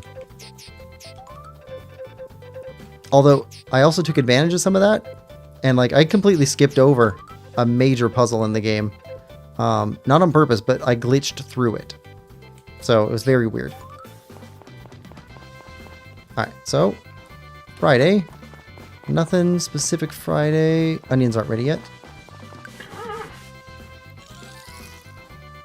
Alright, so I think today is a repeat of yesterday.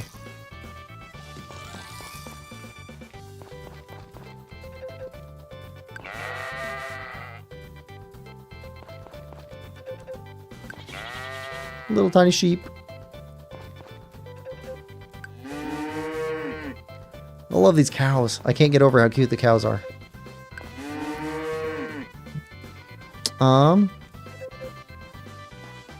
Nick says, what about Kingdom Come Deliverance? So the graphics are not great. They really aren't. I don't think that they're gonna be doing an upgrade path. I don't think they're gonna be doing a major patch. I think it looks better on Switch 2 than it did on Switch 1, but I don't think it's worth the price if that's the entire reason why you bought a Switch 2 or something. Kingdom Come Deliverance it's got a little bit of glitchiness to it, but it's still playable. So it plays like a AA game, I guess. Nothing that was breaking for me on Switch 1. So, and the game mechanics and story were worth it for me, even with some of that stuff. I guess if you played Witcher 3 on Switch, it plays kind of like Witcher 3. It's about the same. So there's little graphical glitches and stuff like that, some collision stuff, but nothing breaking.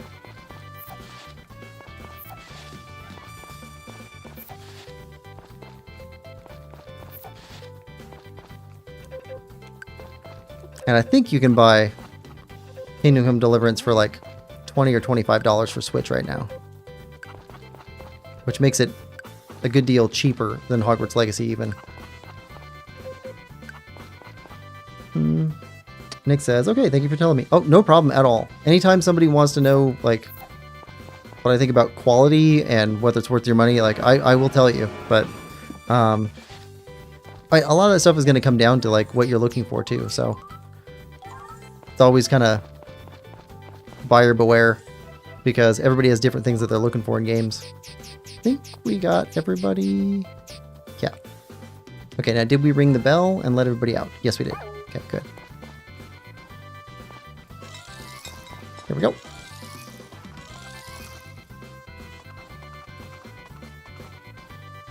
Harvest Goddess.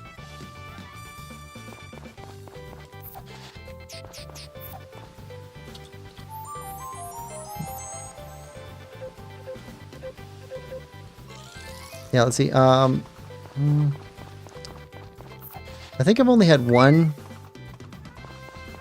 game, and it was a demo that absolutely broke on me. And I don't. It could have been a me-only version, so I don't want to say that the game is bad or anything like that. But it's one of the indie demos that I was playing a couple months ago, and it just absolutely broke. Unplayable for me. But other than that, I've had really good luck on the Switch. Even Hogwarts Legacy, it was still playable. It was just frustrating.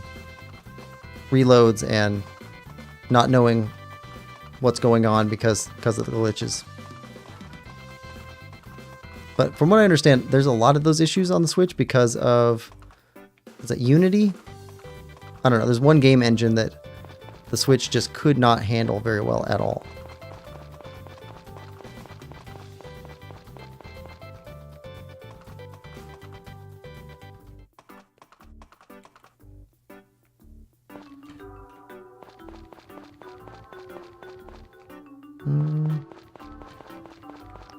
Rand not here yet? Maybe not. Might have gotten here early.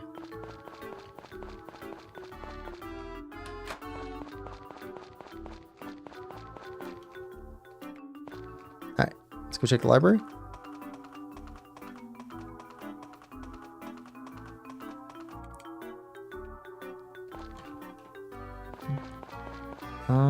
Nothing. Okay.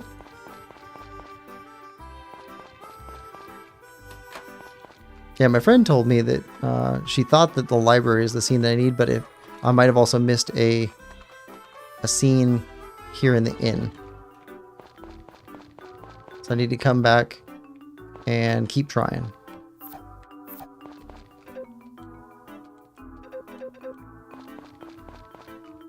Anything else on Fridays? I don't think there's anything else on Friday. Alright, so let's stop by and get another Maker Made. I think butter? Can make some butter.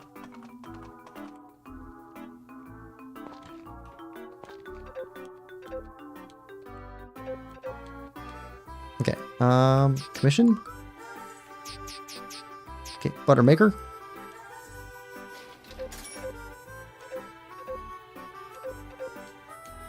All right, and we can stop by and see if we can afford the next upgrade for our house or for our farm.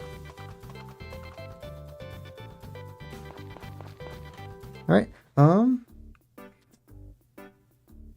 Rocksmith says, I had a physical copy of Final Fantasy Mystic Quest that reliably hung at certain part of the game, so it couldn't be finished past the first couple areas. Ooh, that's harsh. Mystic Quest is supposed to be one of the good ones too, right? Unity's super common. I doubt it was Unity. I'm not sure. Yeah, I don't know. I wouldn't be surprised if it was Unreal Engine, but I don't know how it does on Switch. It's not good for mobile. It might be Unreal, so I don't know. I just heard that there was one really common engine that does not run well on Switch, and so it caused a bunch of games to just not run very well. Nick says, I've not bought a Nintendo Switch 2 yet, but hopefully they would be more in stores in my area soon. Yeah, there's probably going to be a big restock on their push late summer, and then another one in mid-fall to try and get through Christmas season. Okay, bathroom. Watermill. Silo.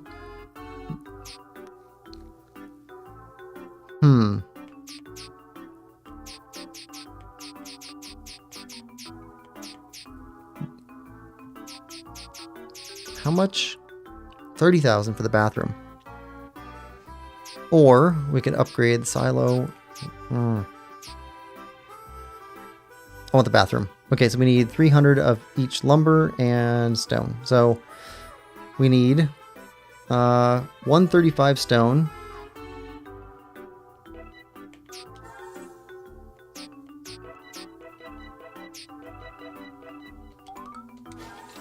There you go. And lumber. 750.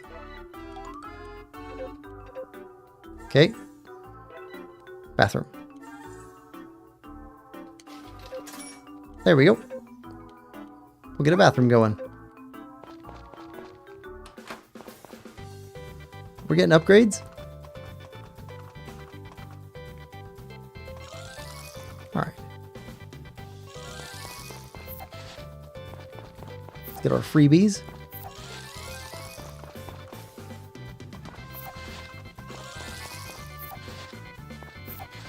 Another apple. Okay. All right. Mint. Keep up the good work. Okay. Blueberry.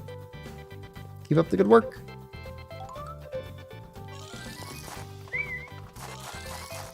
Alright, Trigger.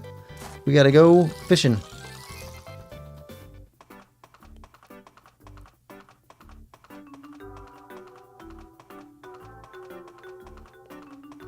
Back to the beach.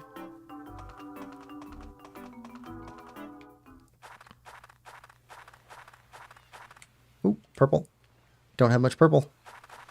Or indigo, whatever it is. Okay. I wonder if horses like the beach. Like, what do they think sand is like? It's gotta feel weird under hooves.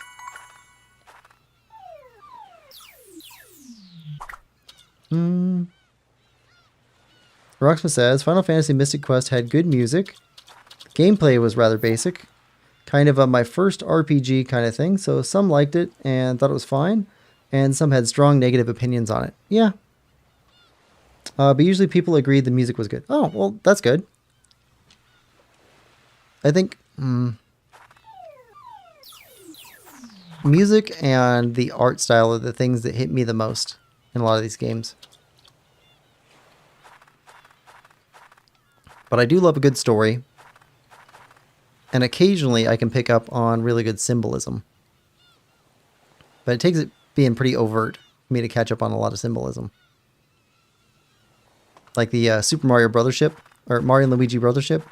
Like, that went on super heavy with the symbolism. And I like that quite a bit. Same thing as Tears of the Kingdom.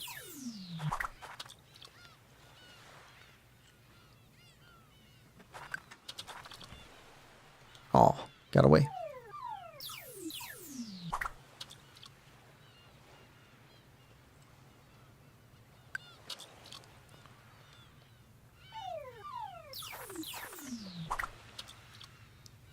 Come on, fishy, fishy, fishy.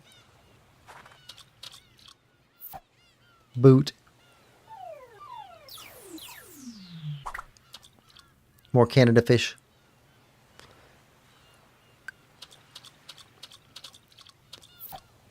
Beltfish.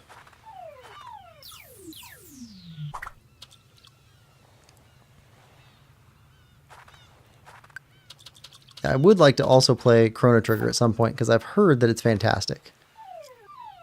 I've seen that it's on the top of a lot of top 10 lists of SNES games.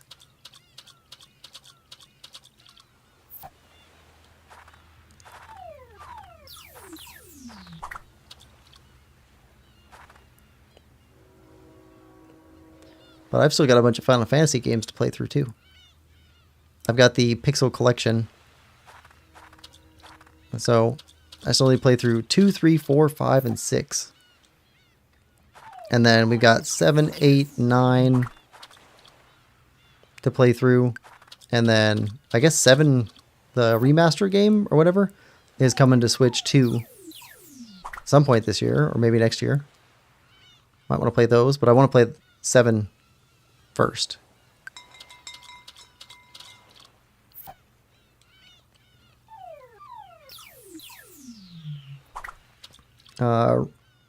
Rocksmith says Chrono Trigger was top of my list for a long time. Yeah, I've just heard like people think it's just fantastic, so I'd like to know what it's so fantastic. Play through it myself.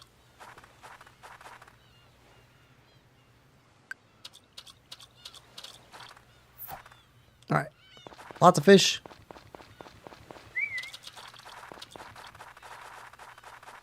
Here we go.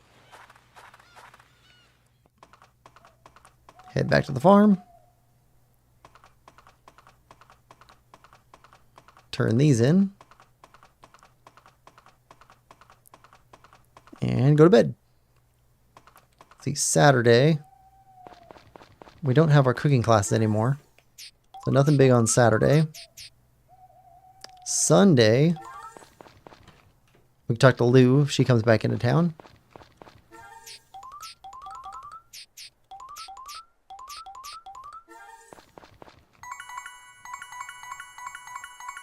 Alright, sleep. And it's rainy today, so okay. Roxa says, nowadays, I think something may have actually put it in second place, but it came at a time and it had so much effect on me. It's hard to move it out of that spot or gauge it accurately. I completely understand. The Shadowbringers expansion of Final Fantasy XIV may be number 1 now, the online one, but it can be played as a solo RPG basically too. Oh, the Final Fantasy XIV I've heard is it's one of the games that like it was so big and so popular that it like dethroned World of Warcraft, like for the number of people that were playing it at the same time, which is huge. Because like World of Warcraft, isn't that like the biggest game, like number of players normally? Looks like tomorrow's nice. I don't know. I haven't played World of Warcraft. I played Warcraft 2 and the expansion for Warcraft 2. And I played StarCraft and StarCraft 2, like the first part of the game, because they split into like 3 or 4 parts or something like that. So I played the first part of StarCraft 2. So I'm not super familiar with it. You're just cutting all over the floor. All right. Do good work. Let's see. Let's go take care of animals. That trigger should be, yep, in here.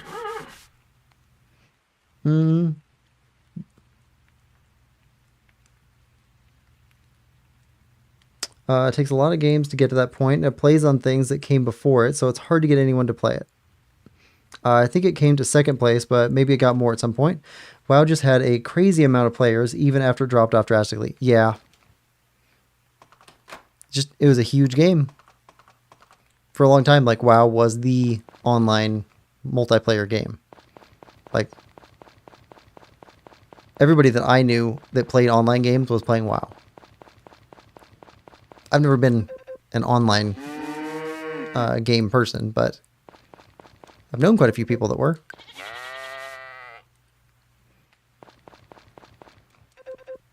In fact, I've got 2 friends that swear that they lost a decade to World of Warcraft.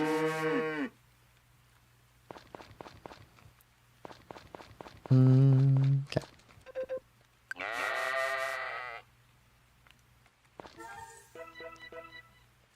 Alright. Everybody's brushed. Everybody's spoken to. Just need milk and feed. Nope. Not set up properly. There we go.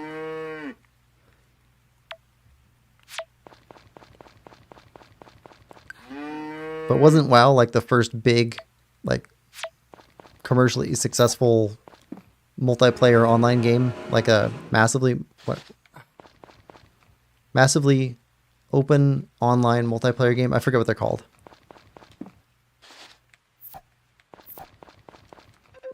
So maybe some of that success is just from being like the oldest.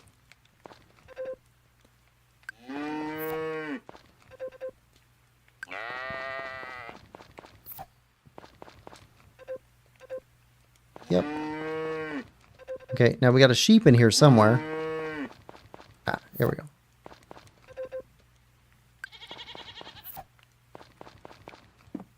There we go. 970. Onions might be ready today. Okay, everybody's taken care of. Here. So, let's go hit up the chickens. Yep, onions are ready. Good. Less watering needed.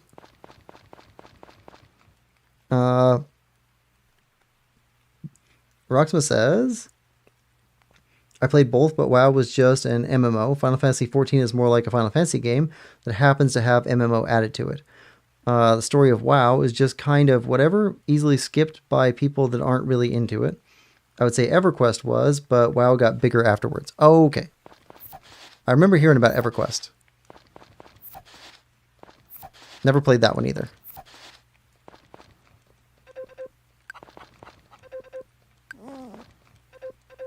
I think part of it was for me, like, I liked the StarCraft 1 model of game and Warcraft 2 model of game. I didn't care for the... Oh, I did try Warcraft 3. I tried that one. I didn't like it. So I didn't like StarCraft 2 or Warcraft 3 type of gameplay where it was like half strategic and then you had giant heroes. Like it was just... it's too much. For the heroes, I prefer playing like Diablo. I like Diablo 2 quite a bit. Not as big of a fan in 3 again, but so I like their Diablo game. I just didn't like it mixed in with an MMO, and I didn't like an MMO with like big heroes, or not a strategy game, not an MMO.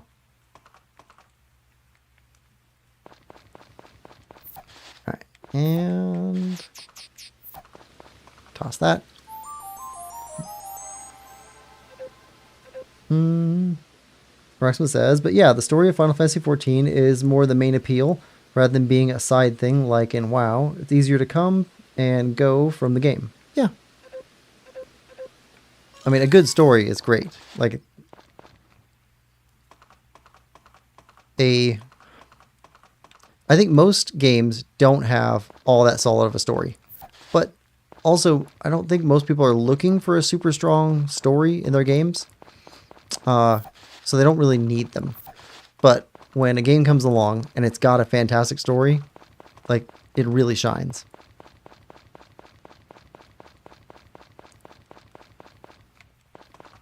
There. And toss a cucumber. Here, take this. Now go away. Don't come back. Okay, well, he said something to us. And we got something.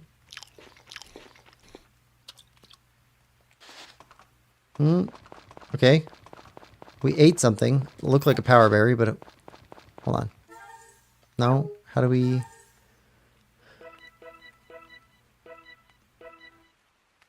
Okay, so hold on. We got a new power berry. It's like a green-blue one. Okay. What's it do? Maybe it changes stamina? Maybe we have to exhaust our current stamina to find it?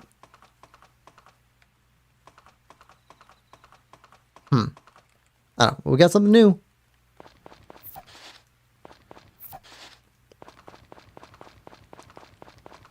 And... okay, that's it. Alright, let's go pay off our workers. Collect up our freebies.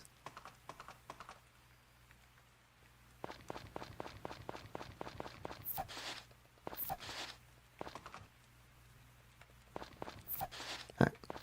And pay you off. Keep up the good work. Alright. And green grass. Keep up the good work. Right. Grab this one. And this one.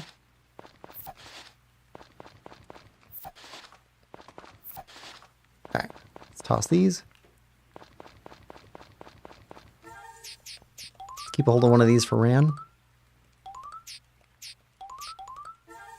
Actually, I think we're done with the cucumbers now. He did something. That's different. All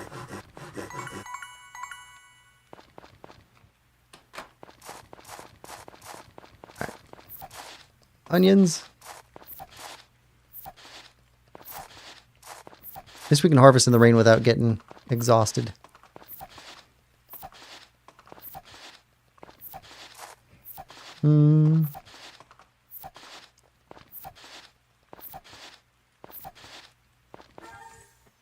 Let's see.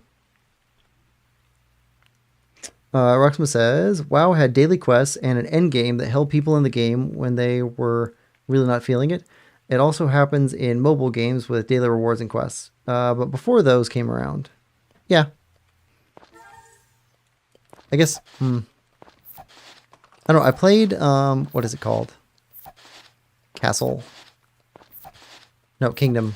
Something Kingdom. I forget what it's called. It's the one that everybody's playing. But that's about the only mobile game that I spent much time with. You build a castle and then like all the fortifications and you got attacked and you can go attack other people's. And it had like daily quests and stuff like that in it too. Clash of Clans. There we go. I played that. My dad was playing it, so he got me into it. Or I got him into it. I don't remember. One of us got the other one into it. Okay, all of our level 2 and 3 stuff. Alright. Sell all that. What's our shipping log look like? Onions. 103. Okay, so we can keep the rest. Something seems to unlock when we get 100 of all the shipments, or all the shippable vegetables. We got something last fall, and we got something in the spring.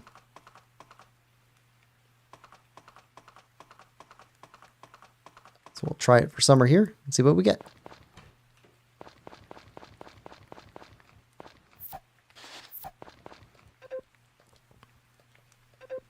Okay. Is Lou not here? Oh, no, she's here on Sundays. Right.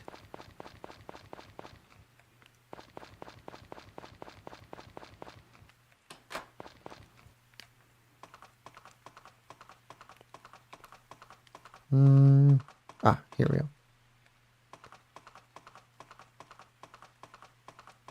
Nothing here. So, fishing.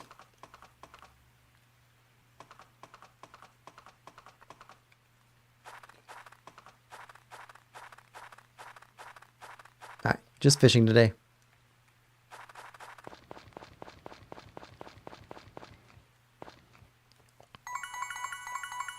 These seasons pass so quick.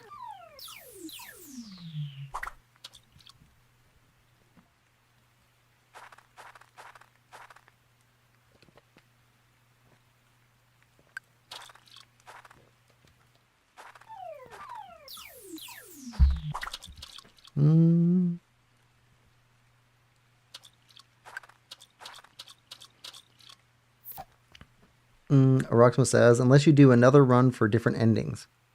Oh, wait. Oh, sorry. I missed one. What I'd like to see you play the most personally is Infernax. Even though I don't care for how bloody it is. I'm just a solid little Metroidvania. It's just a solid little Metroidvania around 4 to 6 hours-ish. Unless you do another run for different endings. Infernax. I think I've heard of that one. Is it available physically for Switch?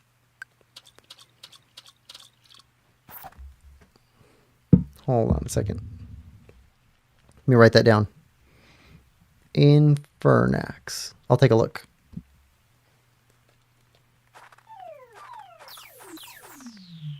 I mentioned it before, probably why. That might be it. Well, I've got it written down now. Got a growing list of games that people want to see.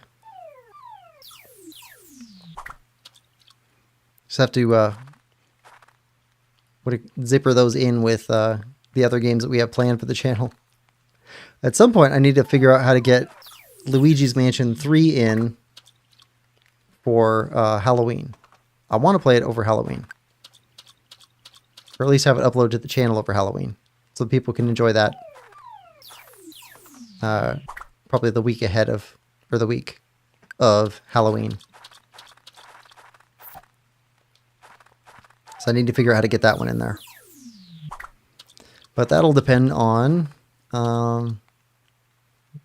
how long BioShock is, and if I have room to squeeze another game in between.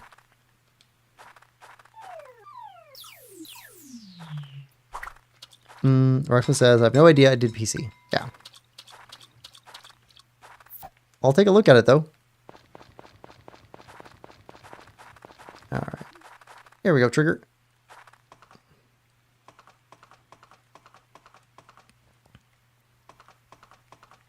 Let's head back to the farm. Turn in some fish. And then go to sleep. Alright, so no onions. Which means less watering.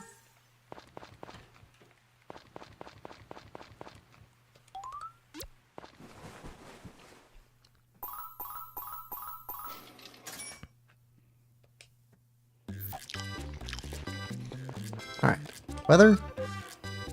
Tomorrow's nice.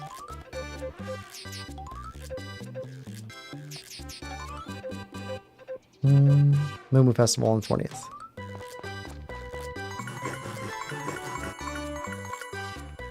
I don't think we need anything. I think we're good.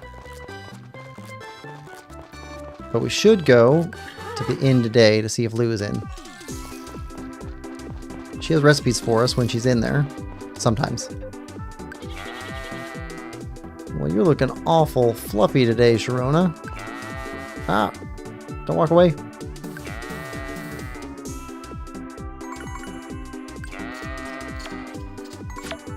There we go.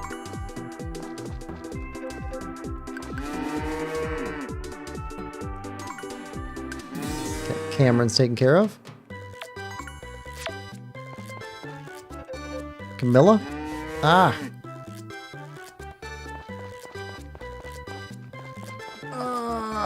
Go on, Cameron. There you go. Big cow. Okay.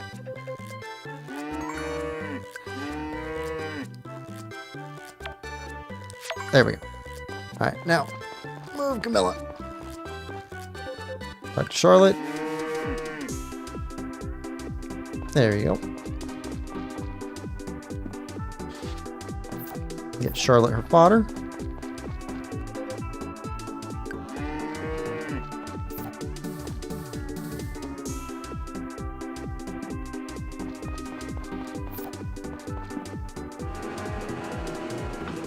Cheese.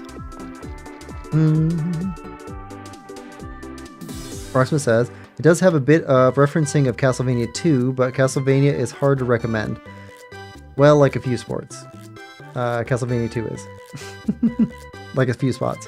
So I played Super Castlevania 4 on Super Nintendo. So that's the only one that I played. And actually it was on the SNES Mini Classic, but it should be the same.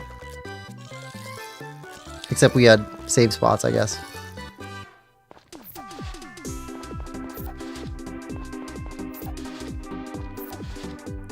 Super Castlevania 4 is kind of tough. Good game, though.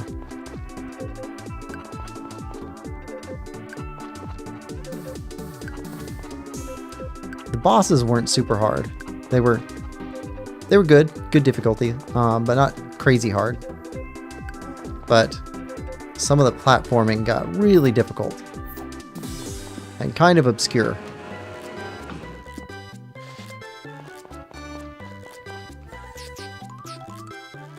Alright. Ooh. We got yarn. Or we'll have yarn. There we go. Alright, how is everybody? Good.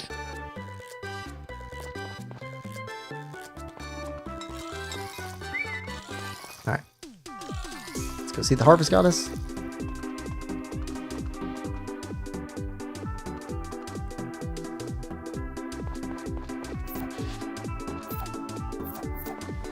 Toss that. Castlevania 2 is a bit different in style, more like Metroidvania, but I don't think it has a lot of upgrades. Castlevania 4 is a classic Castlevania that wasn't a Metroidvania. Yeah, it wasn't a Metroidvania. It's still a good game. Symphony of the Night, I think, is what people nowadays think of as far as the Vania part of Metroidvania. I really wish that were available on Switch, because everybody talks about how good that game is, and I have never played it. I've only seen the memes of the what is a man as a miserable little pile of secrets thing.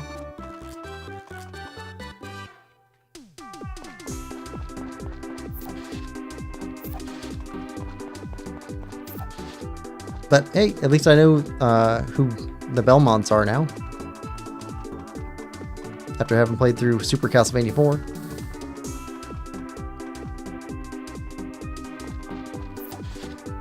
Alright, pick these up.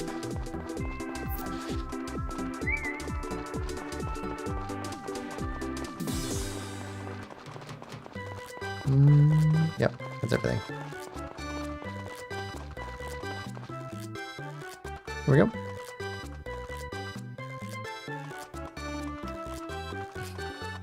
Rexless says, lol, but enough talk. How about you?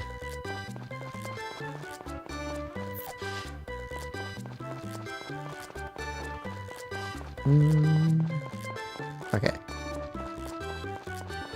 Back to the farm. Pick up our freebies before we head to the inn.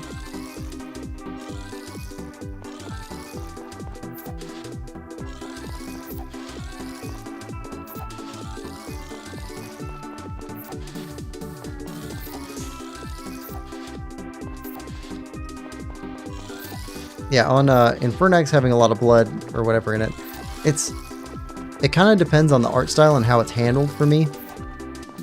Because like the Kingdom Come Deliverance, that was pretty rough, right? But at the same time, I had more of a problem with like Blasphemous, and there was less blood in Blasphemous.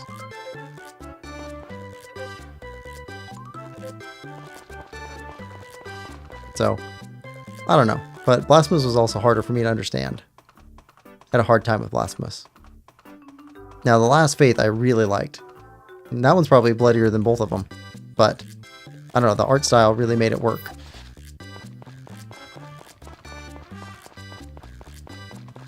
I don't know, it felt kind of brutal without being over the top. If that makes sense.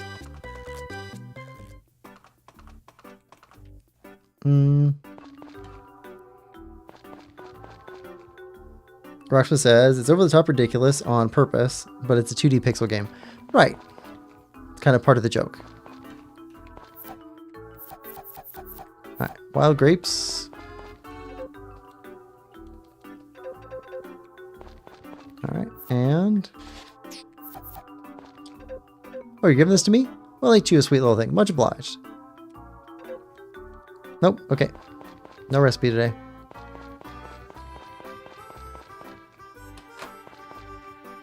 Alright.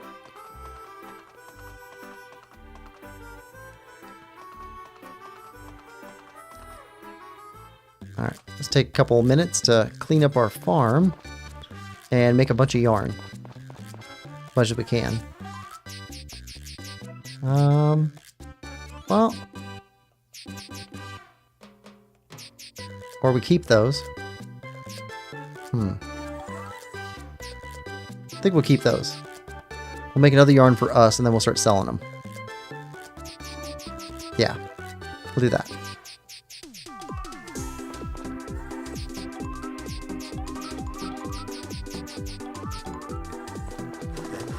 Alright, let's start cleaning up the farm.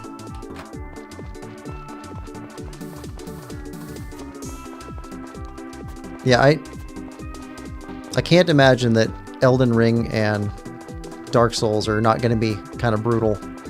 So, I'm expecting it. So I will play those games. It's just, I think it needs to be important for that to be... It needs to be core to the game, or the game needs to be so core to gaming that I feel like I can't skip it. And I've skipped Dark Souls way too long.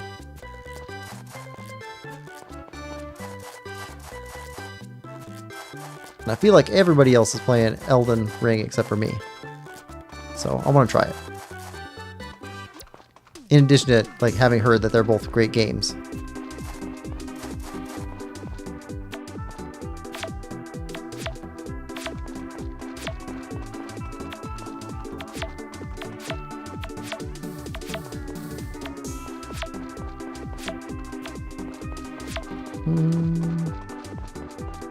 Okay.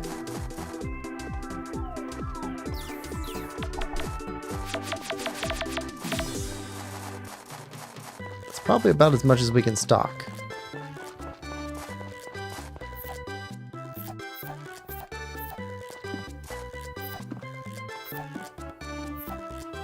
Yep. That's our limit. Oh, nope. Don't take them out. Put them back. Okay, we got about 1,000 bushels.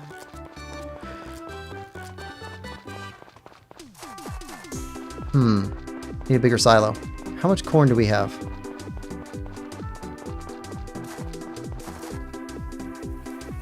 $810. Need that expanded too. Especially because we got corn coming up here. I think as soon as our bathroom's done, we need to start working on the grain silo and the hay silo.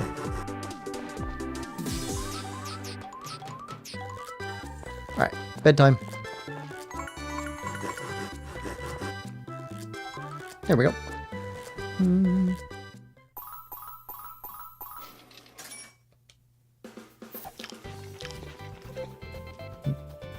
Roxman says, how much does it use per winter? Oh, so, for the hay and for the corn, 1 per animal per day. But, let's see.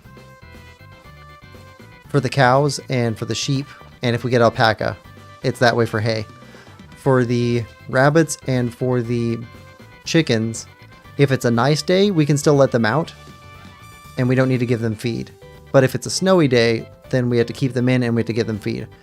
But, so that's for winter. For every other season, if it's a rainy day, or it's a, if it's a rainy day, we have to keep them inside and feed them for that day. So, 1,000 is like more than enough for an entire year. No problem at all. But, I would like the upgrade just so that we can stock all the stuff that we have. Let's see. Books.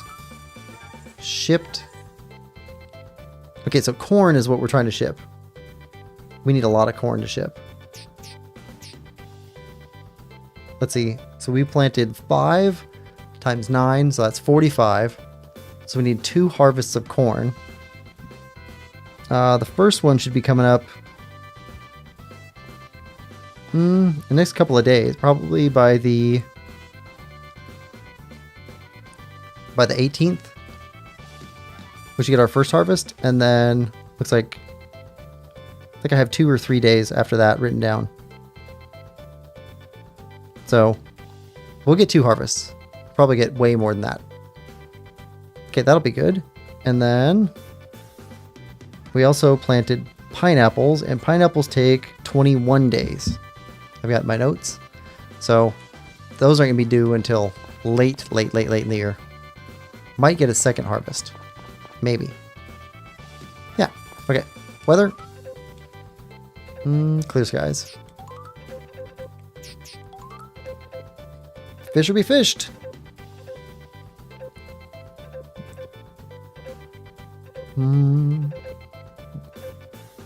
Ocean, bonito, mahi, sea bream. We found, I think, mahi and sea bream.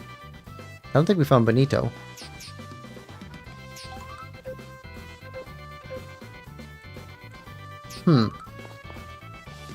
Books, fishing.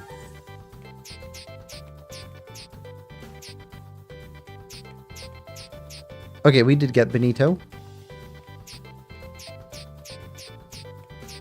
Sea bream.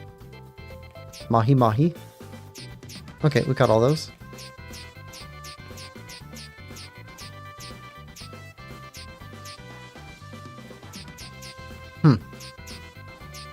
They're supposed to be, what do they call them?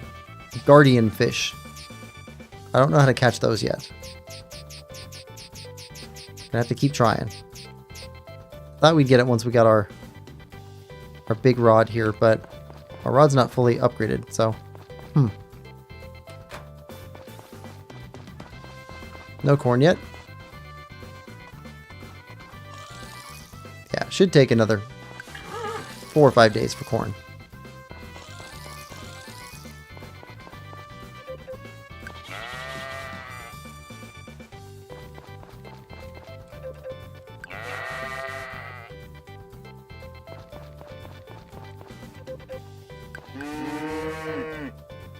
Got a couple more days on Charlotte.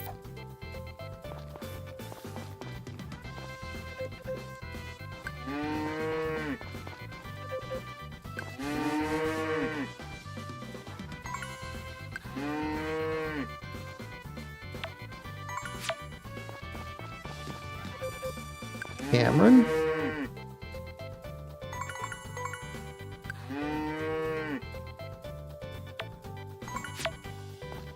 Alright. Milk. Into cheese.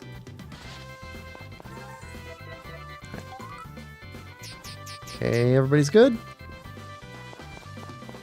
Let you out. Oh, hold on. Did we? Yeah, we brushed that trigger.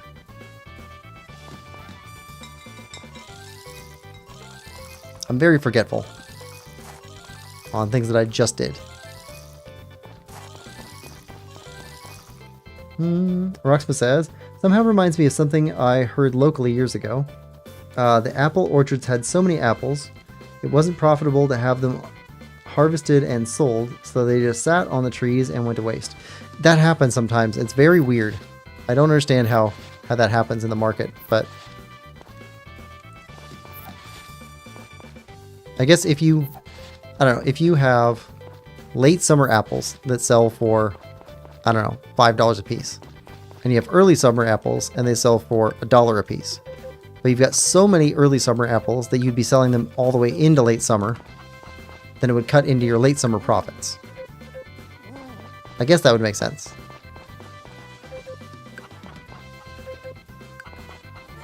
But there's also, hold on. But there's other factors than that too, because you have to take in, what do we call them? Subsidies. So sometimes people are paid to not sell crops rather than sell them. Like the government pays them, which is just weird to me.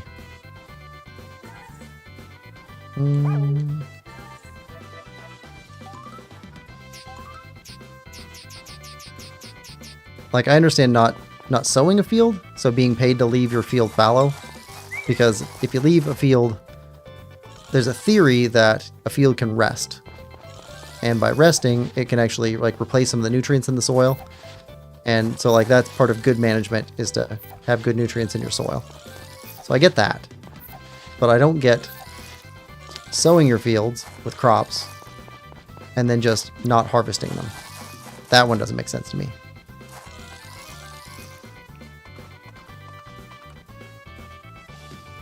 Of course, orchards are different because you may not be able to stop apples from coming up.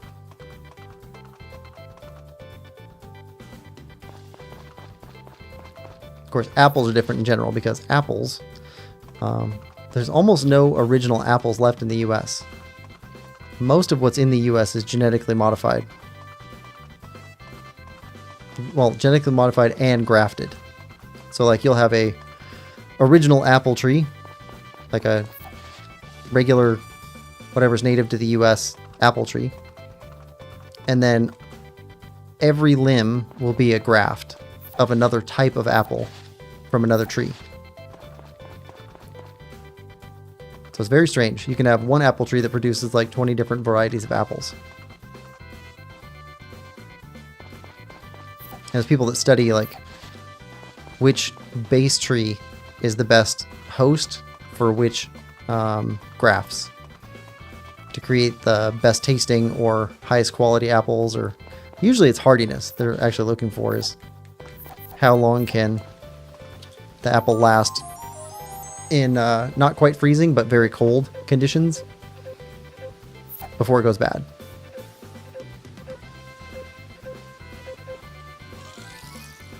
that tends to actually be more valuable than good tasting or higher quality apples even.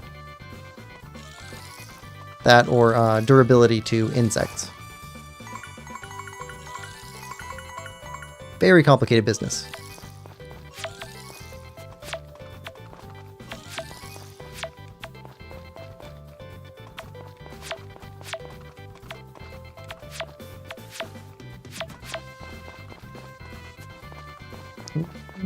Then there's also weird crops, like some crops are worth less in the version that's just by itself than when you combine them into other stuff. So it could be that some years apples are actually worth more in applesauce than as apples, which would be kind of weird, but I get it.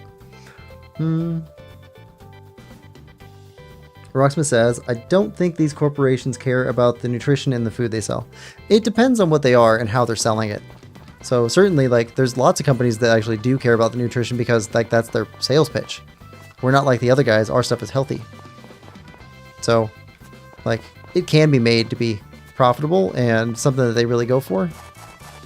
But for a lot of them, you're right. But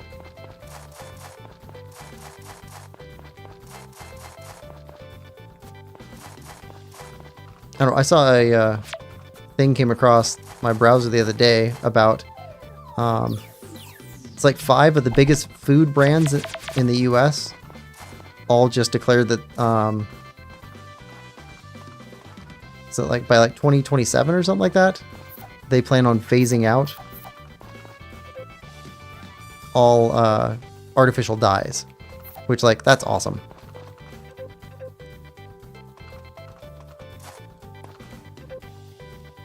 Yeah, I know some people that have food dye allergies, so that's gonna be awesome for them. And a bunch of the dyes aren't good for you anyway, so. Was it like yellow number 5? It's supposed to be like super dangerous. The one that they used to use in Mountain Dew.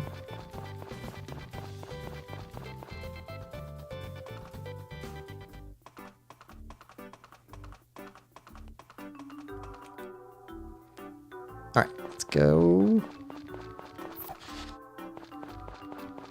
Let's get some more help for tomorrow. Because our help's going to leave. Alright. Who do we want? Rocksmith says, but for raw crops, it's so invisible, I don't see them caring about soil quality. Yeah, it just depends. And then, well, cool, but a little slow. Yeah, well, definitely. Okay, light blue. We need aqua. And a good... Let's go with cherry. Cherry and aqua. Okay, cherry.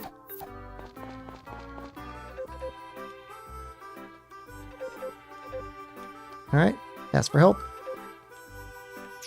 Harvest crop. No, water crops. 7 days. That's right. Alright, and aqua.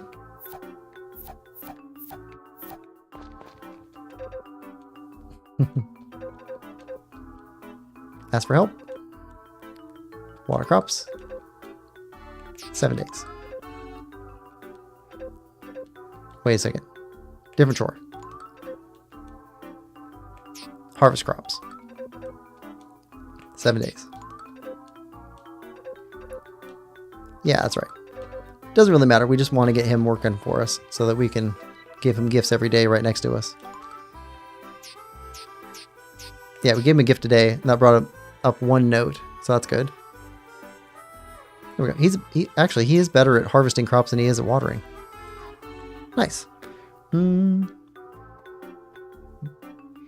Rocksmith says, they've been banned in Europe for a while now and already sell non-dye versions.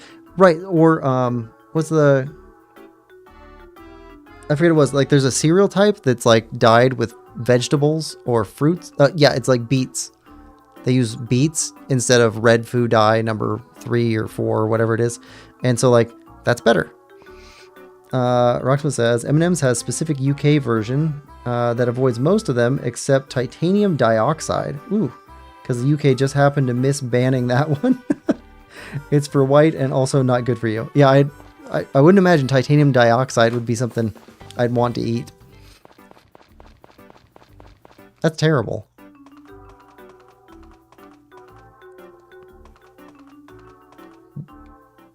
Yeah, I don't really want my government super involved in... Oh. Hello.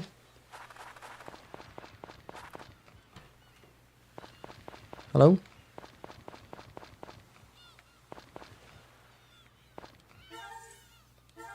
Same calendar. Ooh, is this ours? Do we get this somehow? Hold on. Beach Via. The Harvest Goddess gave this to me as a present. Living here feels like staying at a beachside resort. Oh, that's cool. That is cool. All right. Nice. We got a second house.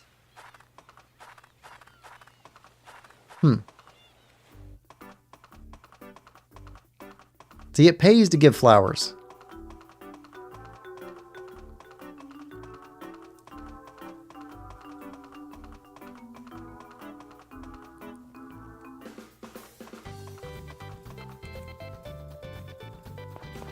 Alright, you guys are all good. We don't need to trim anymore.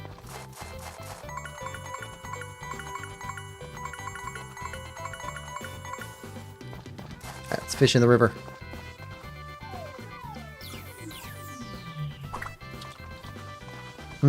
Rocksmith says, so I just shop around it. Yeah.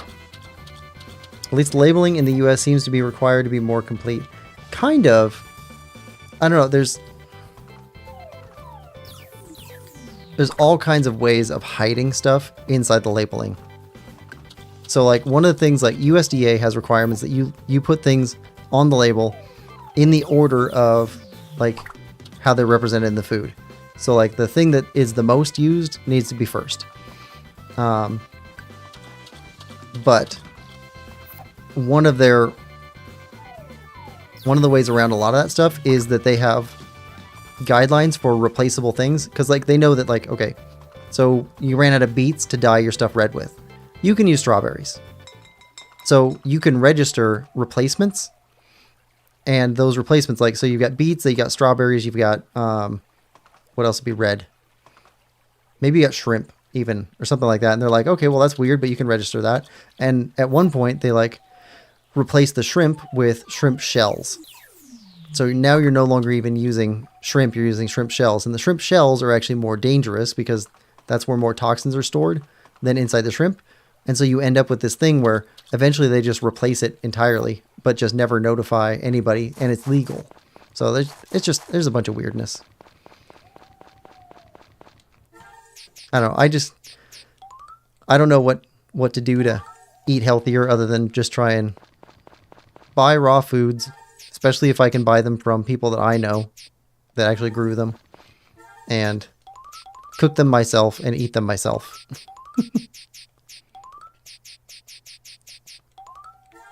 So I try and do that as much as I can.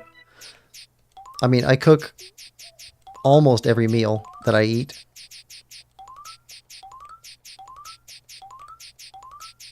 Let's see, maybe twice a month I'll eat somewhere. And if once a month is probably at like Walmart or another store that I'm shopping at, and I'll pick up like pizza pockets or something like that on the go. But mostly I prefer to just make my own food at home. Yeah, but cooking all the time gets time consuming, especially if it's just for you. I do batch cooking, so I usually make 2 weeks or more worth of food in one cooking session. So I often do like slow cooker stuff, so it doesn't even require that much, just like cutting everything up and then putting it in the pot, letting it work all day. Rain tomorrow. And then when I get done with it being all cooked up, then most of it goes into canning jars and goes into the freezer. So I've got freezer meals like set up ahead of time. And if I do that like once a week, then I'm pulling stuff out of the fridge that like I may have cooked 2 months ago, but I can vary up the different things that I'm eating. So beans or stews, soups, stuff like that. Roxman says, I tried to do batches, but the freezer isn't huge and stuff can go bad before I'm in the mood to finish it. Yeah. I also like, I think I have a pretty boring diet. Like I can eat the same thing every day. I don't, but I could.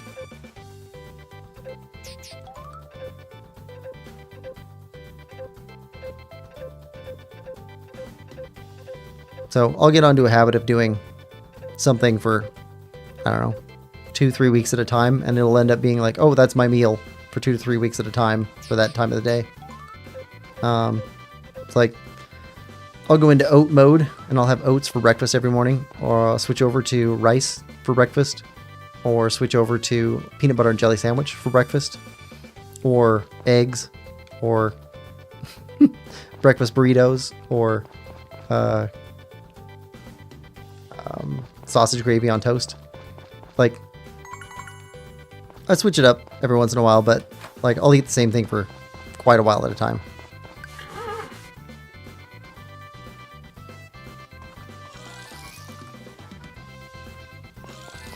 All right.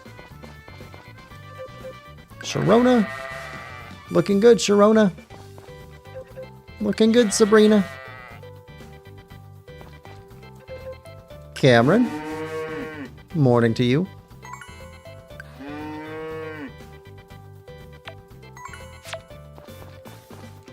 Camilla. It's a fine day outside. You're going to enjoy being let out. And Charlotte. Only a week left to go. A week and a half. You'll make it. Alright.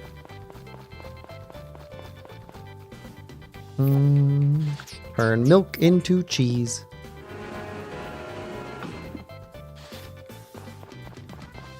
Alright, let's let everybody out.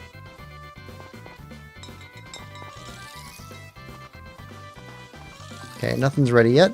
Nothing for harvest.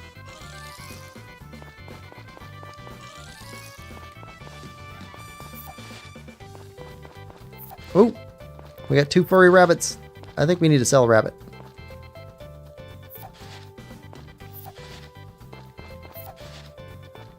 Alright. Bo. Beatty. Blythe. Becky. Belle. Bridget. Rebecca. Rita. Alright, Trim. Trim. Alright, start with eggs. Roxas says, I can see that, but my moods are pretty strong, so it'd be hard for a lot of the foods. Yep. Yeah, I know it's not a solution for everybody. It's just what works for me.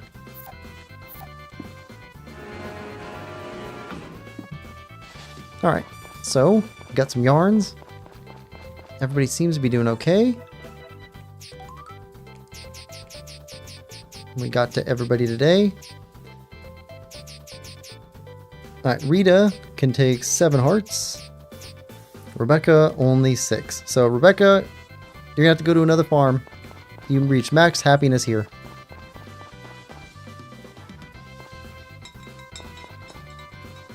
We'll get her another family to foster with.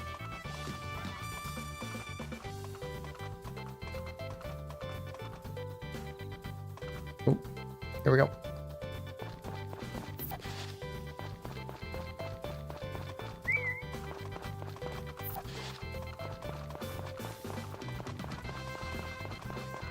If we whistle for him and he can't get to us, he'll follow us. That's been handy.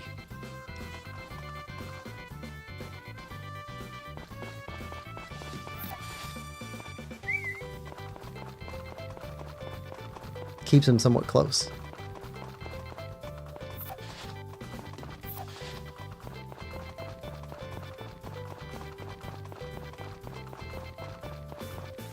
There we go.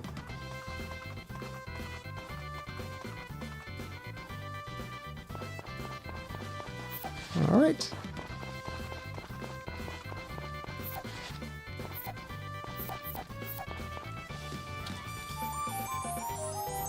Morning, Harpist Goddess.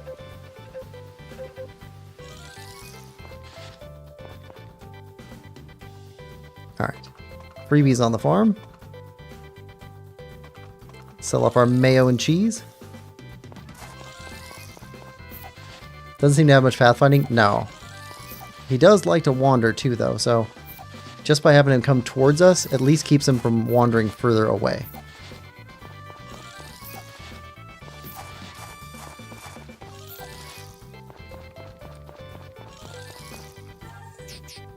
Alright. How much? Whoa! Whoa! That's worth a lot. Big and small yarn. Okay. I did not realize they were worth that much.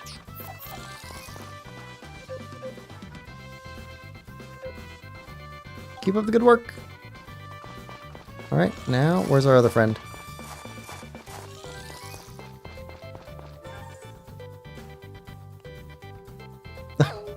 Dude, you wandered way over here? We can't even get to you.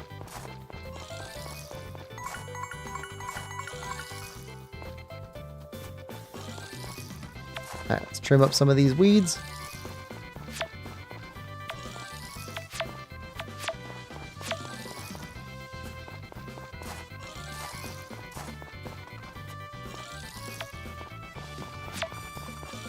Ah, missed.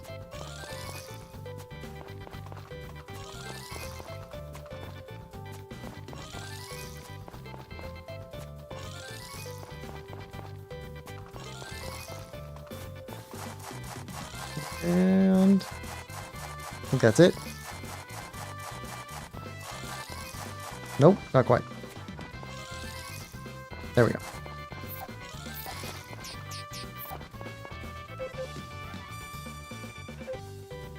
Keep up the good work. No, there wasn't work today, but there will be tomorrow. Alright, Gots, are you in your shop? Yes, you are. Alright, so what does it cost to put in silo? 300 and 200. Okay, so 300 and 200. 50 a piece. Hold on. What does that cost?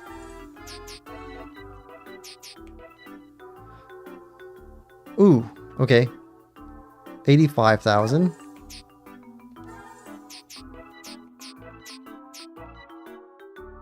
And 90,000. Wait, no. Oh, no, that's what I'm left with. Right. Okay, so we can buy that. Okay.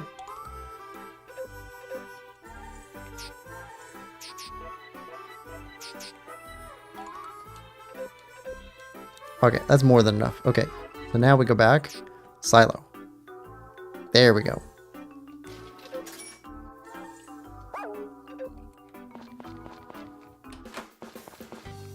All right.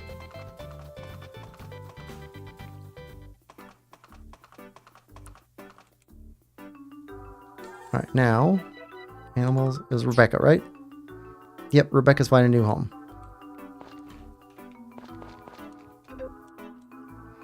Okay, sell animal. Rebecca.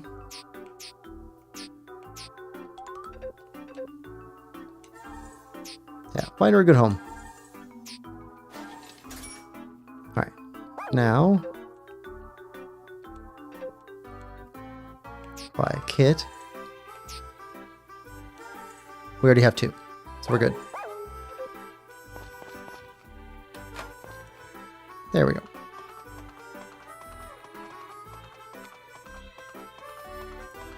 This way.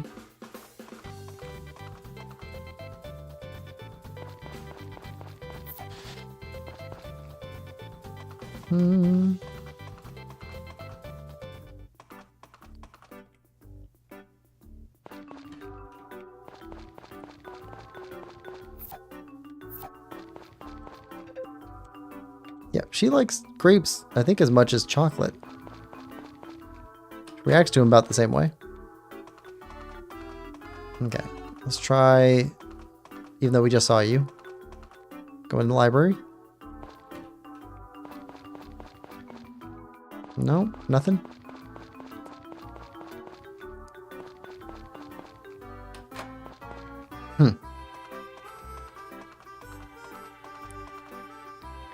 Well, we'll keep trying. Alright, now we can stock some of these away.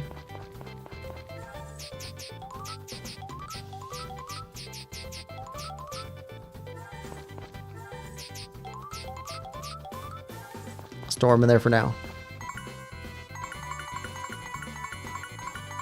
Alright, fishing. We have not fished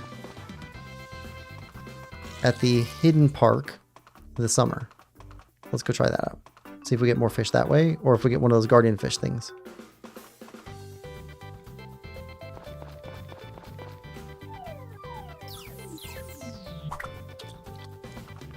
Here we go. I love the happy music here. Cute cows, happy music, very addicting gameplay loop. And I got this game for $10. I'm so happy with this. Okay, blotch snakehead. That's the first one of those I've caught.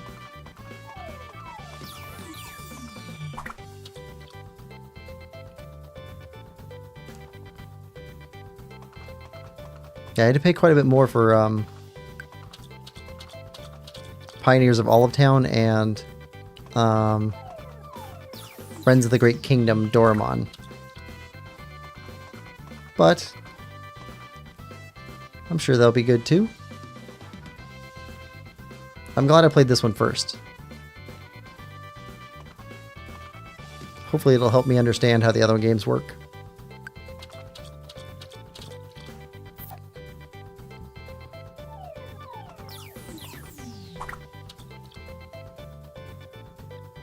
But it seems like if this one's a remake of a remake of a remake, then this is probably one of the better ones. Silver card.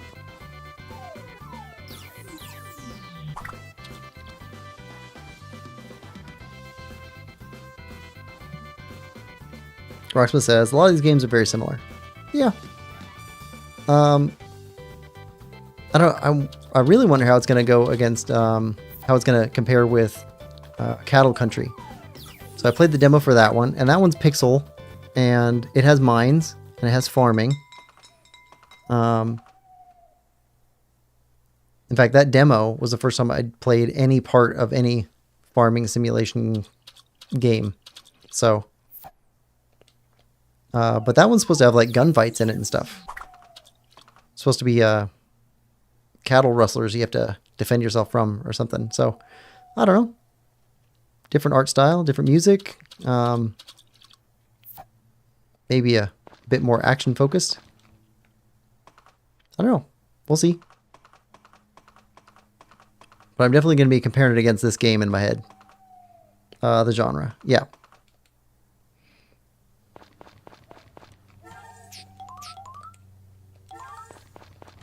All right. Let's see. What day? Yeah. 16th is mint. 17th is ran. I think we'll finish up day 16, and that'll be the last day for this session. So we got 2 more days in us for this stream. Roxanne says, "Don't rustle my cattle, bro." I can't do a southern accent, but I'm imagining it in my head with the southern accent. Okay, raining tomorrow.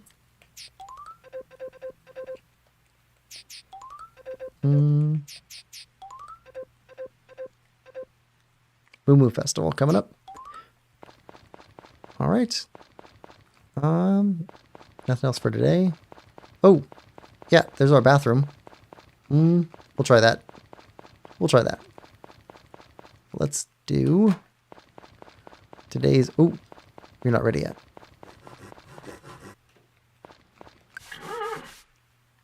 All right.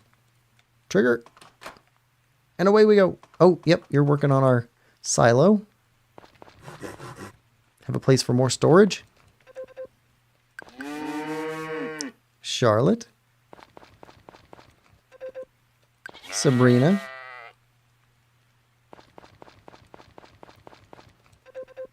Sharona.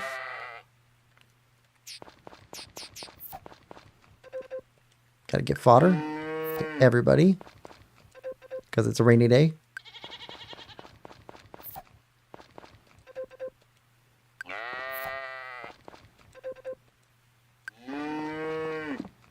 One more piece.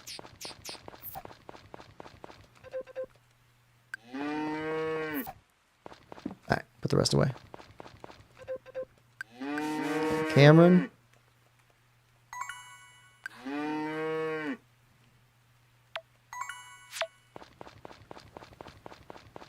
Camilla.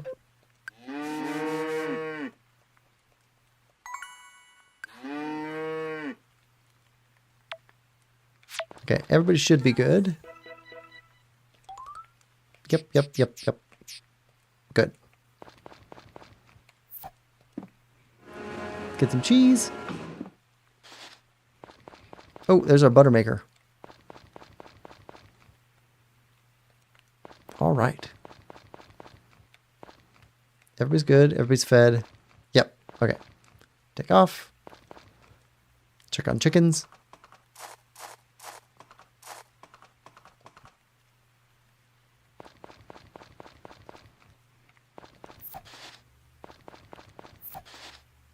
Scoop up all these eggs. All right. Say good morning to the ladies. Blythe and Bo. Bridget and Beatty. Becky and Belle. And Rita.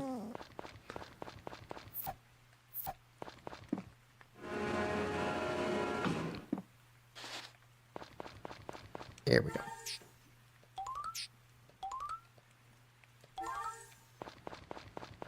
All right, everybody's doing good. Now we need feed out for 7.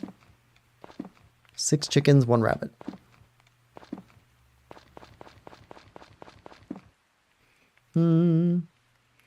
Chris Claudio, welcome to the stream. Hope you're having a good one. Chris Claudio says, Kuya, Mr. Quillpig Gaming. Happy good evening Tuesday. My bro Chris Kuya, Claudio Gomez Molina, Bicol, Naga City, Philippines, Filipino way. Hope you're having a good one, Chris Claudio. All right. Actually, let's harvest these right now. You guys are both done working.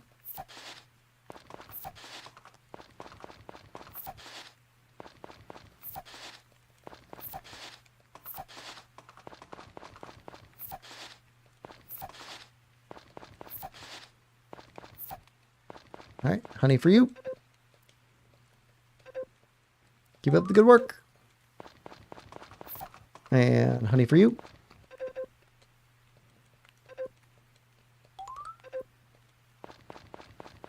All right. Away, trigger.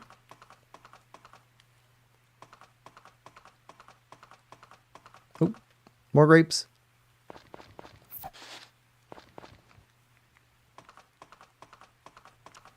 Ground grapes are the best grapes.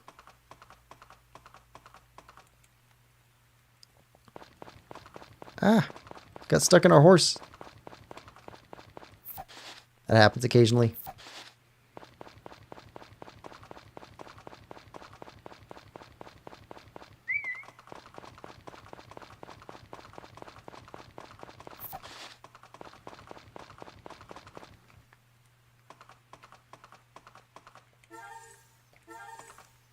There we go.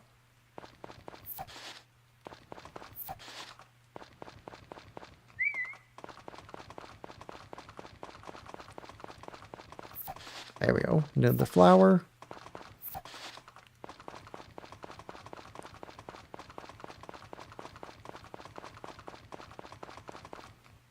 And harvest goddess time.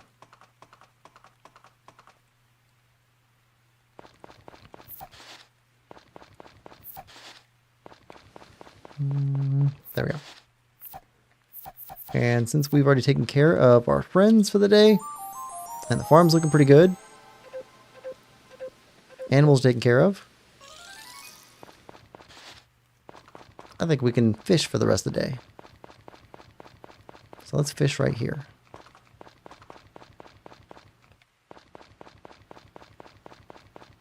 There's a good spot. Right here.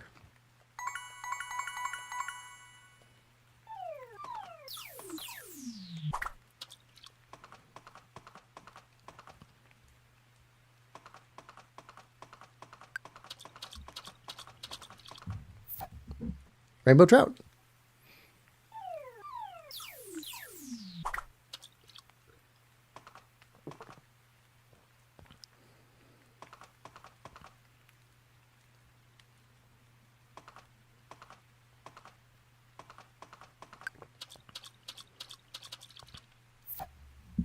And more.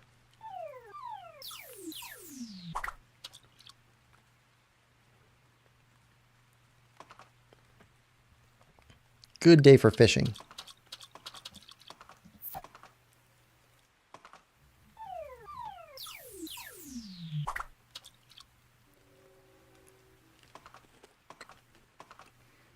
Now, I haven't been fishing since I was a kid. I liked fishing a lot, but I don't eat fish, so I always felt like it was a waste. The rest of my family eats fish, so they'd eat the fish that I caught, but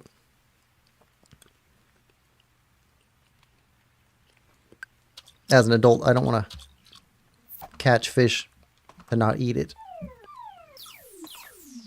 And it seems a little bit cruel to catch a fish and then let it go again.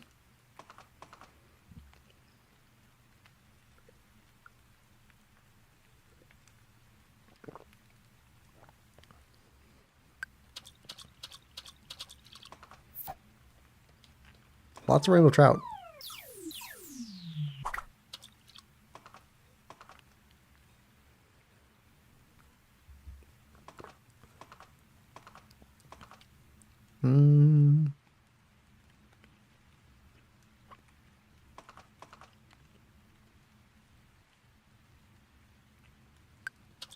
Is that all rainbow trout?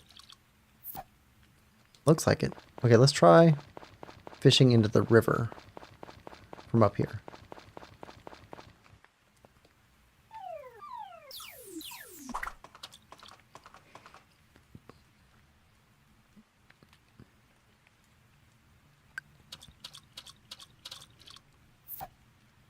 Okay, more rainbow trout.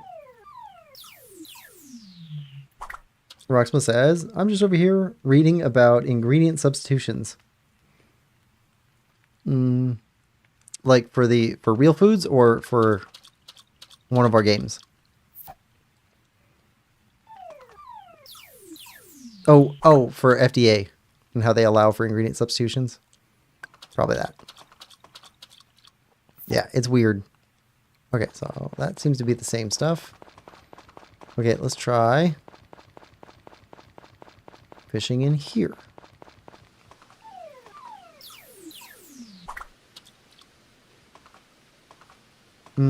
What you were mentioning about labeling. Yeah. Yeah, it's very strange. Lots of paperwork involved and all that stuff. Tons of regulation. And it gets really confusing for somebody like me to try and go through just to find out what type of bread is better bread for me to buy. Like, I don't really know if the $10 bread is really all that much better for you than the $1 bread. Certainly can't be 10 times better, right?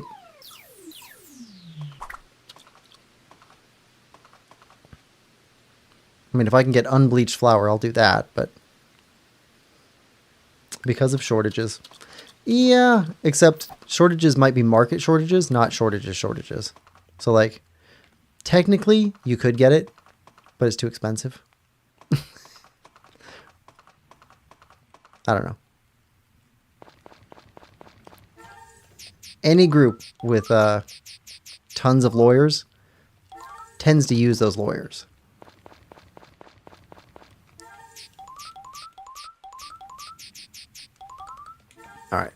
I think it's bedtime. There we go. I think you missed a line.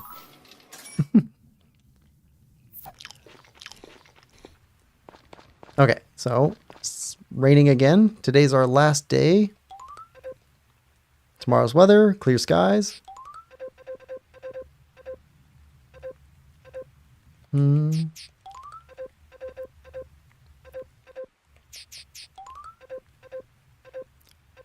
is the Moo Moo Festival.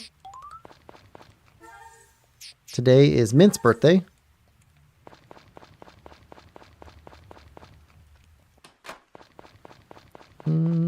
Corn's not ready yet.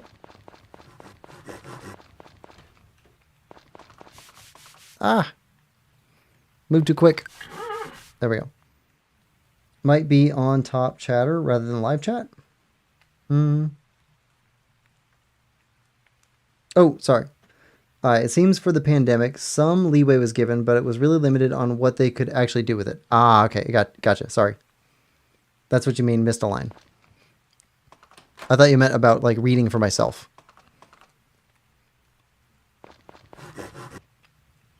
It's on live chat. I actually just missed it.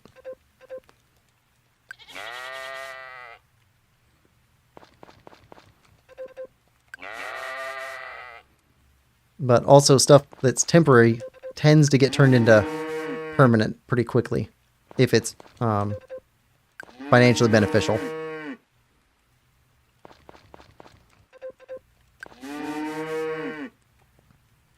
All right, so I think everybody got scrubbed down, right? Yeah. Yeah, you got scrubbed down. Okay. So, milk you. And you. Okay, we need to feed everybody, but how's everybody else doing? Good.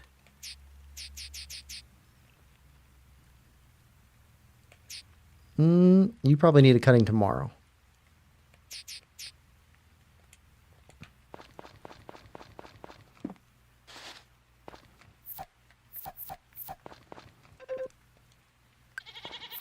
Let's feed everybody.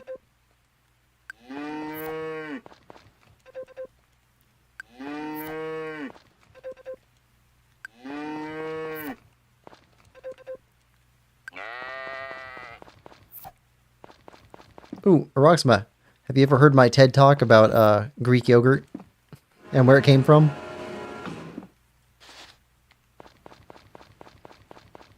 I don't want to repeat myself if you've already heard it. I think I've said it twice for streams.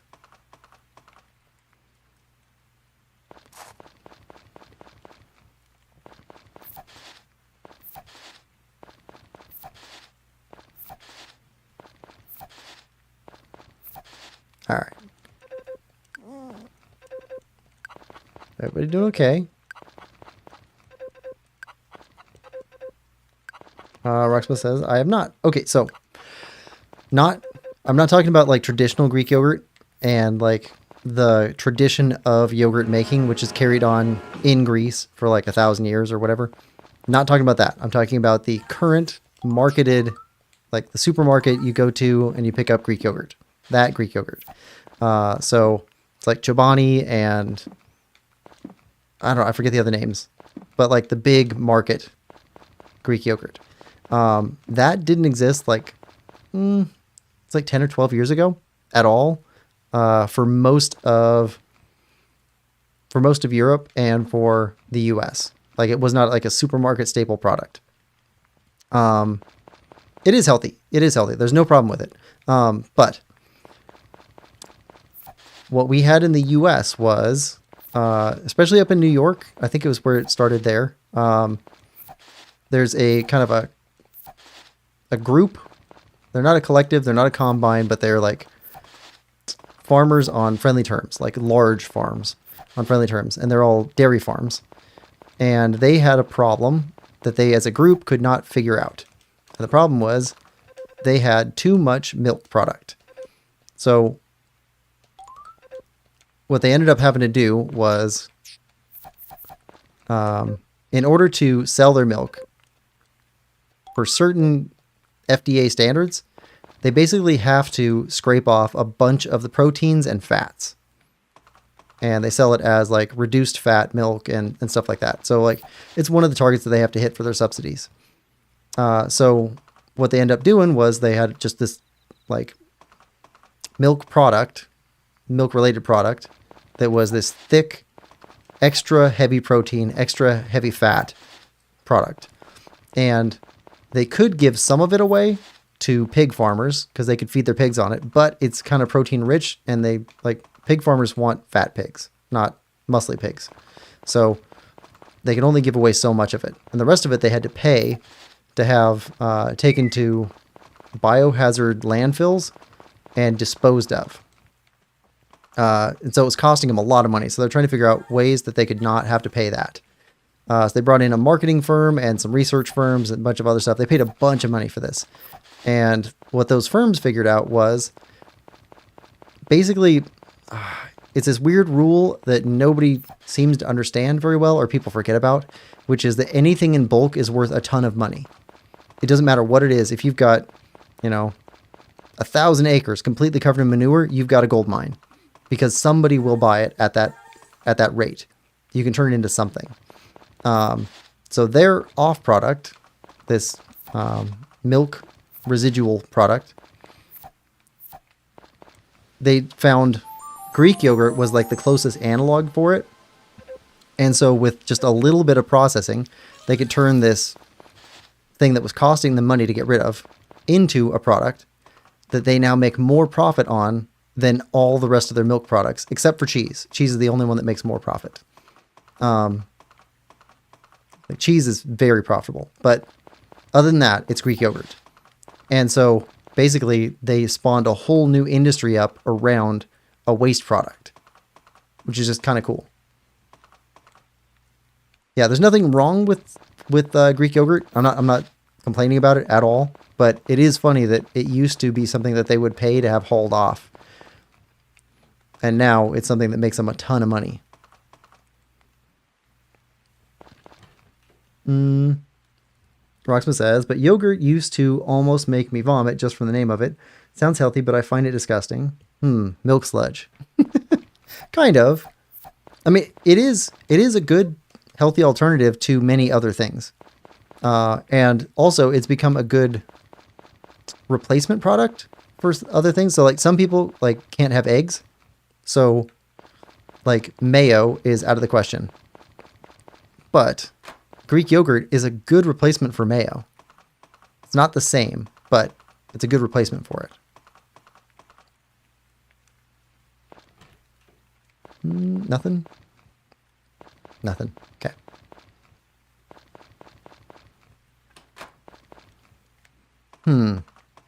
We don't have much to do today. No crops to gather. Could go fishing. You know what? Let's just make a ton of money.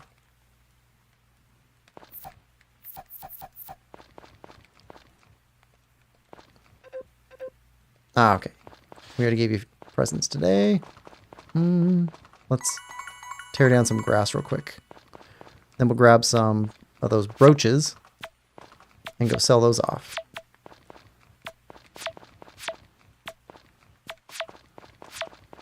Everything else is clear back here.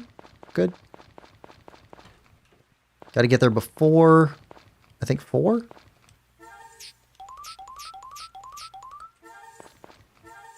Alright, brooches.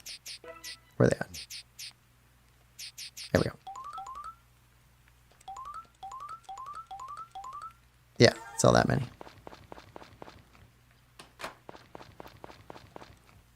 Alright. To the beach.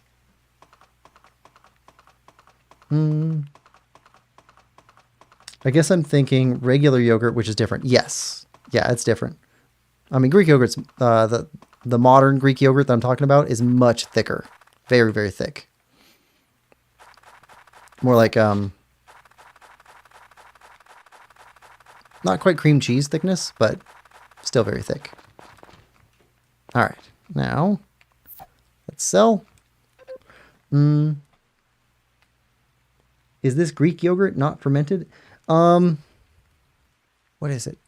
It is fermented, but it was almost part of the process of what they had anyway. It was fermenting on its own. So it was basically what they had was like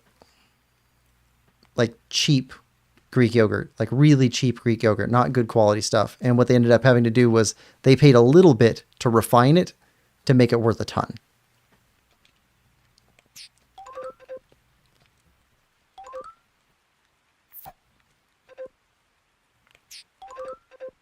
But there's a bunch of stuff that's like that.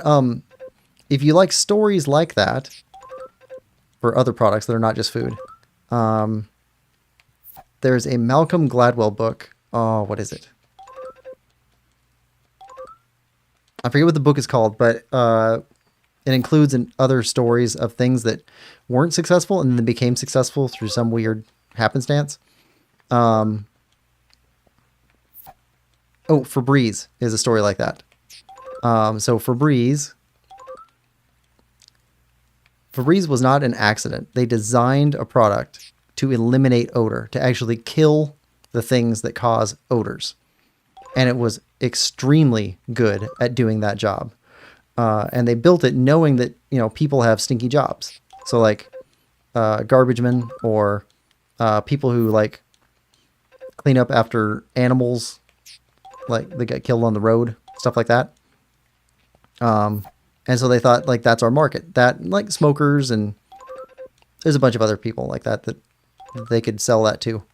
So they made the product.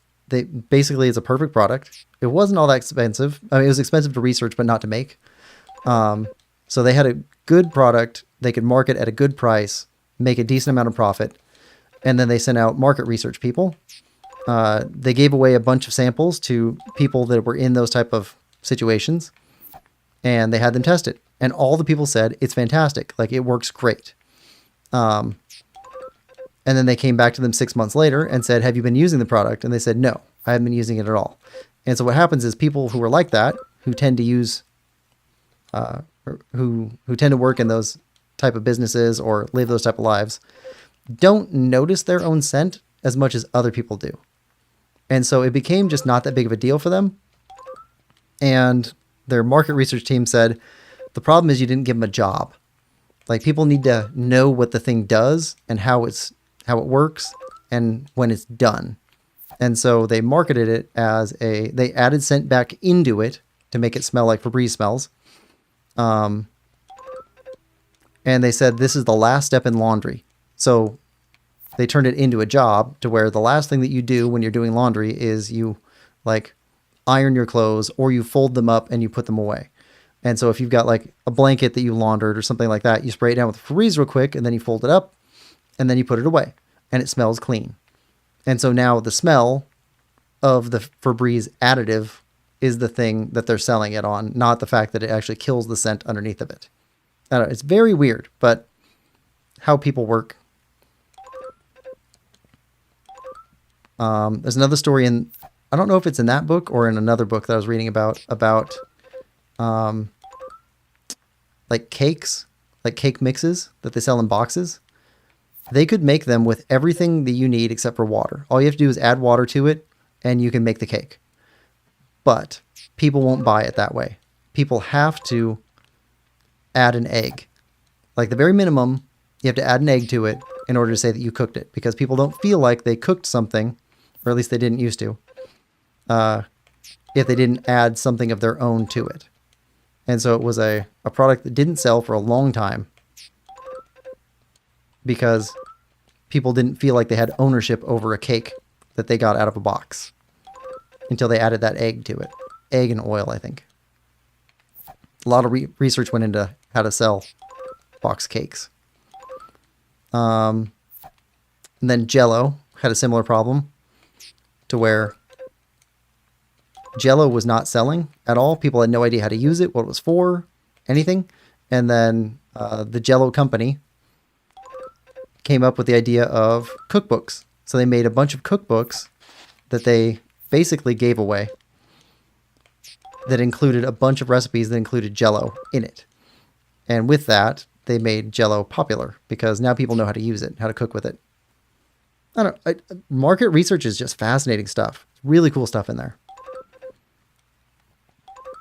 Rocksmith says, meanwhile, I'd be the sort to buy the mix without having to add egg, and don't like added scents, but would like odor removal without additives. Yeah, me too. I'm the same way, Roxma. I'm the same way. But when you're doing wide scale customer research, like it gets weird.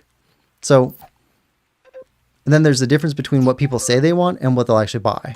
Because like, if you do interviews on the street or random surveys or whatever else of what type of ice cream do you buy, people will say chocolate. It's like overwhelming. It's something like 60% of all people who respond will say chocolate, and the other 40% is everything else. I think number 2 is like vanilla, but everything. But if you take a look at ice cream that sells, it's like 80% vanilla. Different flavors of vanilla make up 80% of all of the ice cream that sells. So what people say they want isn't always what they actually buy. So market research gets really tough. And there's reasons for that. That one's kind of tricky with the vanilla one because like vanilla is added to a bunch of other stuff to make other things. Like root beer floats are generally made with vanilla. Ice cream sundaes made with vanilla. Milkshakes often are made with vanilla, and then you add other stuff to it. Yeah. Roxman says, the one I know well from game development, you need to make this change. In reality, they want something fixed other than what they're saying a lot of times. Yes, absolutely. When I was doing some QA work with UX, we had some dashboards, and customers have no idea how to say what they want. So it becomes really difficult to work with that. So the best solutions that I was able to find for any of that stuff was not to give one solution, but to give 3. One that was clearly the best, and 2 that are awful. And they will go, oh, I like this one. And they'll choose the one that you say that's the best, the one that you think in your head, but you don't tell them. The one you think in your head is the best. They'll choose that one, and they'll feel like they had a part in making it work, which means they're now invested in that design, and so they don't tend to change very much after that, or less so.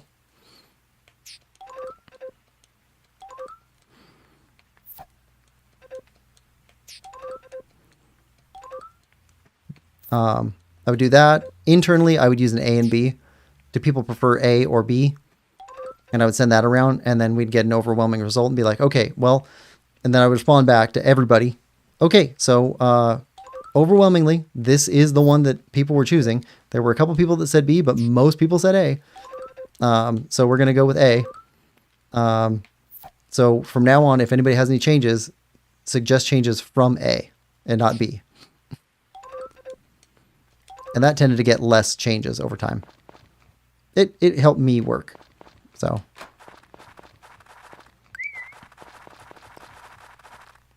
All right. We can fish a little bit on the farm, but look how much cash we got now. Made back all that money that we spent on the silo.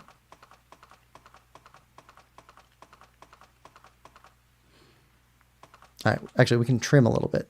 Need to trim a little bit. We got some weeds. 3 in the grass.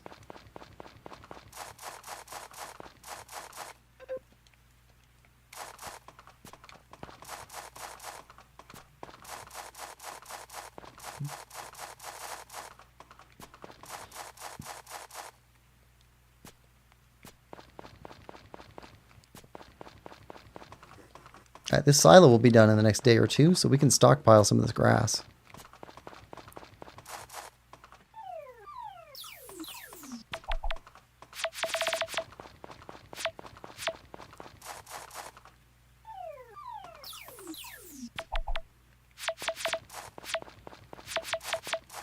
There we go.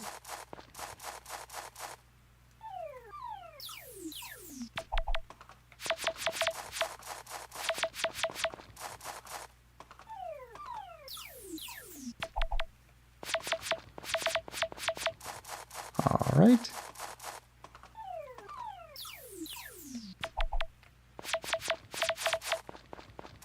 All right, that's good enough. Now it's still 7:30, not too late. So let's stockpile this stuff.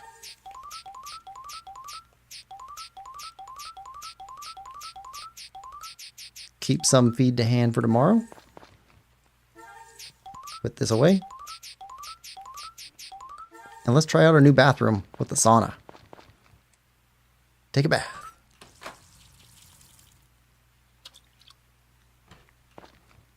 Oh yeah, that's way better. Look at that. Okay, so we go to 169 stamina.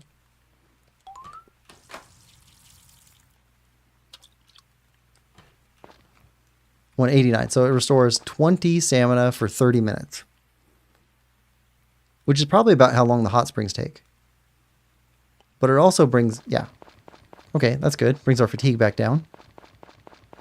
Okay, so I think that's it. And I think we are all set for this stream. So what do we have left? Next stream. Rand's birthday. Thomas's birthday. Fireworks Festival. Kai's birthday. Moo Moo Festival. Zach's birthday. And we'll head into autumn. Yeah. We're going to round out summer. Unfortunately, I still haven't figured out what Rand's next event is. Need to figure out what her next event is. Need to catch her wherever she's at, see her event, and then proposal time. The blue flower, or blue feather.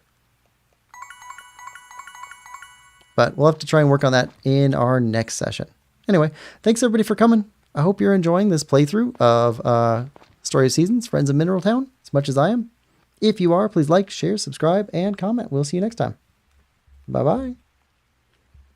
Oh, and for those on stream, thanks for chatting with me. Thanks for watching.